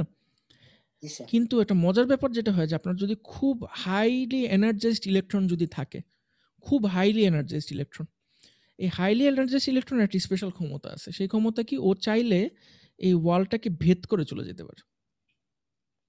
এই ইফেক্টটাকে বলা হয় হলে গিয়ে টানেলিং ইফেক্ট। এই জিনিসটা খুবই কঠিন, মানে আমি এই জিনিসটা পুরোপুরি নিজেও বুঝি না। মানে এই জিনিসটা অনেকটা এরকম যে আপনি একটা মানুষ, আপনার সামনে একটা দেওয়াল আছে, কিন্তু দেওয়ালে কোনো দরজা নেই। আপনি জাস্ট আপনার এত এনার্জি যে আপনি দেওয়াল ভেদ করে চলে যেতে পারতেছেন। জি স্যার, আমি লাফাইতে পারতেছি না, কিন্তু সোজা পথে একবার। ভেদ করে চলে যেতেছেন একদম। মানে দেওয়ালের যে মলিকুলগুলো আছে, এই দেওয়ালের মলিকুলগুলোর মধ্যেও তো আপনার ফাঁকা আছে, তাই না? জি কারণ পুরো জিনিস, মানে আমাদের আশেপাশে আমরা যে ম্যাটেরিয়াল দেখি, এর ম্যাটেরিয়ালের বেশিরভাগই কিন্তু ফাঁকা। অল্প কিছু জায়গায় ইলেকট্রন, অল্প কিছু জায়গায় নিউট্রন, কিন্তু বাকি পুরোটা জায়গায় কিন্তু ফাঁকা, এমটি স্পেস। তো ইলেকট্রনের যদি আপনার এনাফ এনার্জি থাকে, ও কিন্তু জিনিসটাকে সুন্দর ভেদ করে চলে যেতে পারে। তো এইখানে এই জিনিসটা হয়, এখানে টানেলিং ইফেক্টটার কারণে আপনার উল্টা দিকে কারেন্ট পাস করা শুরু করে। মানে ইলেকট্রন তখন দেখে যে আমার দুইটা ব্যান্ড এত কাছাকাছি আছে, আমার শুধু শুধু কষ্ট করে যাওয়ার কি দরকার, আমি সুন্দর টানেলিং করে চলে যাই। টানেলিং করে আমি এক টাইপ থেকে আরেক টাইপে চলে যাই, মানে পি টাইপ থেকে এন টাইপে চলে যাই। পি টাইপ থেকে কিন্তু এন টাইপে আপনার ইলেকট্রন যাওয়ার কথা না, কারণ পি টাইপ থেকে ইলেকট্রনে আপনার হোল যাওয়ার কথা, নর্মাল ফরওয়ার্ড বায়াসে হোল যাওয়ার কথা। কিন্তু যখন রিভার্স বায়াস আমি অ্যাপ্লাই করতেছি, তখন ও দেখতেছে এত কাছাকাছি আমি চলে আসছি, আমি টানেলিং করে একটার থেকে আরেকটাতে চলে যেতে পারি। সো তখন করে কি, ইলেকট্রন টানেলিং করে আপনার একটা পি টাইপ ম্যাটেরিয়াল থেকে এন টাইপ ম্যাটেরিয়াল দিকে চলে যায়, এবং টানেলিংয়ের ফলে টোটাল যে ইলেকট্রন পাস করে সেটার বরাবর আমরা একটা কারেন্ট পাই। তো এই টাইপের মেকানিজম যে ডায়োডগুলো ইউজ করে, ওই ডায়োডগুলোকে আমরা বলি হলে গিয়ে জেনার ডায়োড। এবং জেনার ডায়োডের ক্ষেত্রে আপনার এই জিনিসটা রিভার্সিবল। আপনি যদি ভোল্টেজটা সরায় নেন, মানে জেনারেলি জেনার ডায়োড কত ভোল্টেজ হয়, 4.3 ভোল্ট বা 4.7 ভোল্ট। আপনি যদি ভোল্টেজটা সরায় নেন, আপনার ব্যান্ড দুইটা আবার সুন্দর একটা আরেকটার থেকে দূরে চলে গিয়ে নর্মাল অবস্থায় চলে আসবে, কোনো সমস্যা নেই, আপনি জেনার ডায়োডটা আবার ইউজ করতে পারবেন। সো জেনার ব্রেকডাউনের ফলে আপনার ডায়োডটা পুরোপুরি নষ্ট হয়ে যায় না, এই জিনিসটা আপনি চাইলে পরে আবার ইউজ করতে পারবেন। এই ইফেক্টটার নাম হলো গিয়ে জেনার ইফেক্ট। এরপরে যেটা আসে সেটা হচ্ছে অ্যাভালাঞ্চ ব্রেকডাউন। এটাতে কোনো কারেন্ট ফ্লো হয় না তো কি জেনার ডায়োডে? জেনার ব্রেকডাউনে? অবশ্যই অবশ্যই কারেন্ট ফ্লো হয়, কিন্তু একদম ঠিক এই ক্যারেক্টারিস্টিক্সই, একদম এই মানে ক্যারেক্টারিস্টিক্সই স্যার কারেন্ট ফ্লো হয়। বলেন। ওটা তো একদম বিষ, মানে এই স্যার জেনার ব্রেকডাউনের পরে যেটা হচ্ছে এটা তো একদম লাগান এক্সিসের সাথে। কোনটা বলছেন আমি বুঝিনি। মানে কোন ব্রেকডাউনের পরে স্যার বাম পাশে যেটা ব্রেকডাউনের মানে রিভার্স কারণে যখন আমরা রিভার্স যখন এটার কথা বলতেছেন না আপনি, না এটার কথা বলতেছেন? পরে যেটা দিক দিলেন আচ্ছা, আচ্ছা। তো এই যে আপনার ব্রেকডাউনের পরে যে কারেন্ট পাস করতেছে, এটা তো মানে কারেন্ট। একটা সময় যাতে স্যার একদম ব্রেকডাউন হয় তখন তো মানে হিউজ কারেন্ট ফ্লো হবে, তার আগে তো হ্যাঁ, কোনো হ্যাঁ। কারেন্ট তার আগে হবে না। কিন্তু যেটা আপনার বলছি। জেনার ডায়োডের ক্ষেত্রে মজাটা কি? জেনার ডায়োডের আপনার এই যে ব্রেকডাউন ভোল্টেজটা খুবই ছোট। মাত্র 4 পয়েন্ট সামথিং। এটা আপনার ডিপেন্ড করে যে কি পরিমাণ ডোপিং করছেন এটার উপরে। তবে জেনারেলি 5 ভোল্টের নিচেই হয়। তো নরমাল আপনার ডায়োড আপনি বলতে পারবেন নরমাল ডায়োডের ব্রেকডাউন ভোল্টেজ কত? নরমাল আমরা টিপিক্যাল যে সিলিকনের ডায়োড ইউজ করি এটার ব্রেকডাউন ভোল্টেজ হলো 50 ভোল্ট। আমার জানা মতে 50 ভোল্টের নিচে কোনো নরমাল ডায়োডের ব্রেকডাউন ভোল্টেজ নেই। মানে নরমাল যে লাইটলি ডোপ যে ডায়োডগুলা, এগুলাতে মানে আমরা যেগুলো ফরওয়ার্ড বায়াস ইউজ করার কথা আমাদের, এগুলোকে ব্রেকডাউন করতে কিন্তু হিউজ ভোল্টেজ দরকার হবে আপনার। কিন্তু জেনার ডায়োডের ক্ষেত্রে কিন্তু আপনার এত হিউজ ভোল্টেজ দরকার হবে না। অল্প একটু ভোল্টেজে যদি রিভার্স বায়াস দেন ও সুন্দর কারেন্ট পাস করা শুরু করবে। এই ডায়োডগুলো কোথায় ইউজ করা হয় কেউ বলতে পারবেন? জেনার ডায়োড কোথায় ইউজ করা হয়?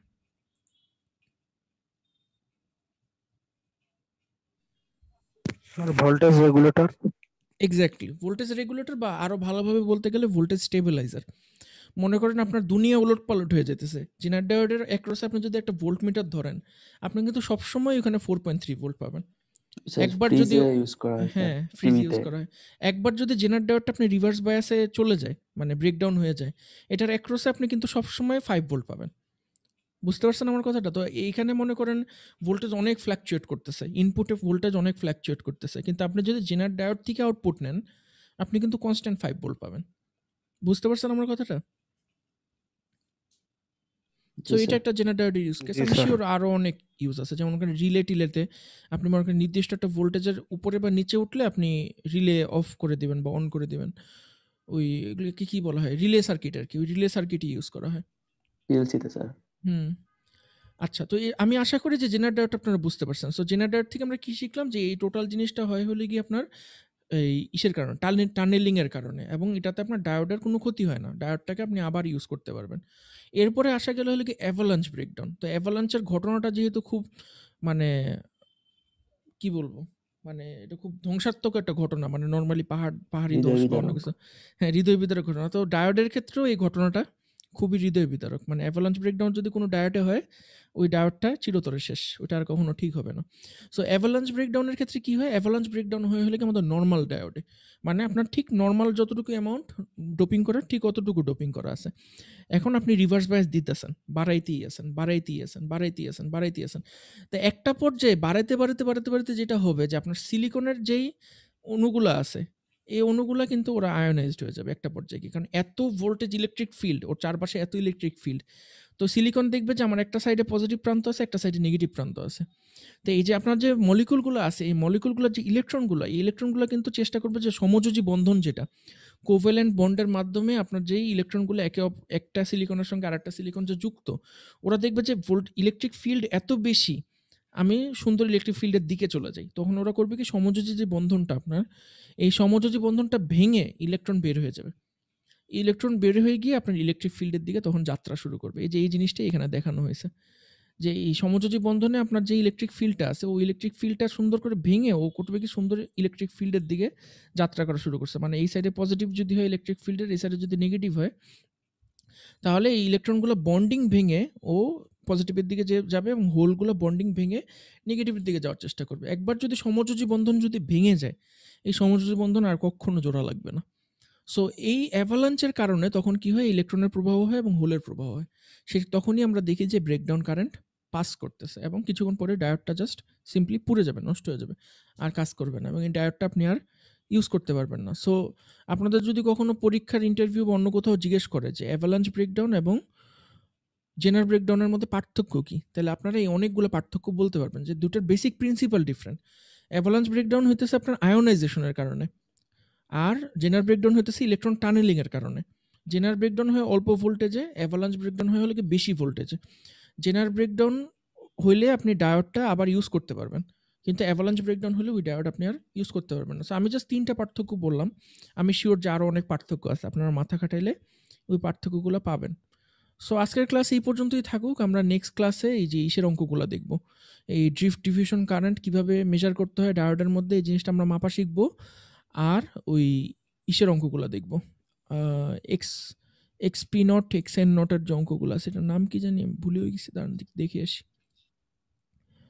এক্সপি নট এক্স এর নোট, এই যে ইলেকট্রিক ফিল্ডের যে ক্যালকুলেশনটা, ওই ইলেকট্রিক ফিল্ডের ক্যালকুলেশনটা আমরা নেক্সট ক্লাসে দেখব। আপনাদের কি এই ক্লাসে নিয়ে কোনো কোশ্চেন আছে? ব্যাপারগুলো একটু কেমন কঠিন, তাই না? একটু ডিপলি তো স্যার কঠিন হবে। হ্যাঁ, একটু কঠিন হবে, একটু বোরিংও লাগতে পারে, কিন্তু আপনার অঙ্কগুলোর দিকে একটু জোর দিন, কারণ আমাদের যে ক্লাস টেস্ট হবে, মনে করেন সামনের উইকের পরের উইকেই, ওই ক্লাস টেস্টে কিন্তু শুধু অঙ্ক থাকবে, আর কিচ্ছু থাকবে না। সো আপনারা এই অঙ্কগুলোর উপর একটু বেশি গুরুত্ব দিবেন। নেক্সট ক্লাসে যতগুলো অঙ্ক দেখানো হবে, এই আজকের ক্লাস আর নেক্সট ক্লাসের অঙ্কের উপরই পরের ক্লাসে ক্লাস টেস্ট। ঠিক আছে? জি স্যার। আচ্ছা, আপনারা সবাই অ্যাটেন্ডেন্স দিছেন এই ক্লাসে? সবাই অ্যাটেন্ডেন্স দিছেন?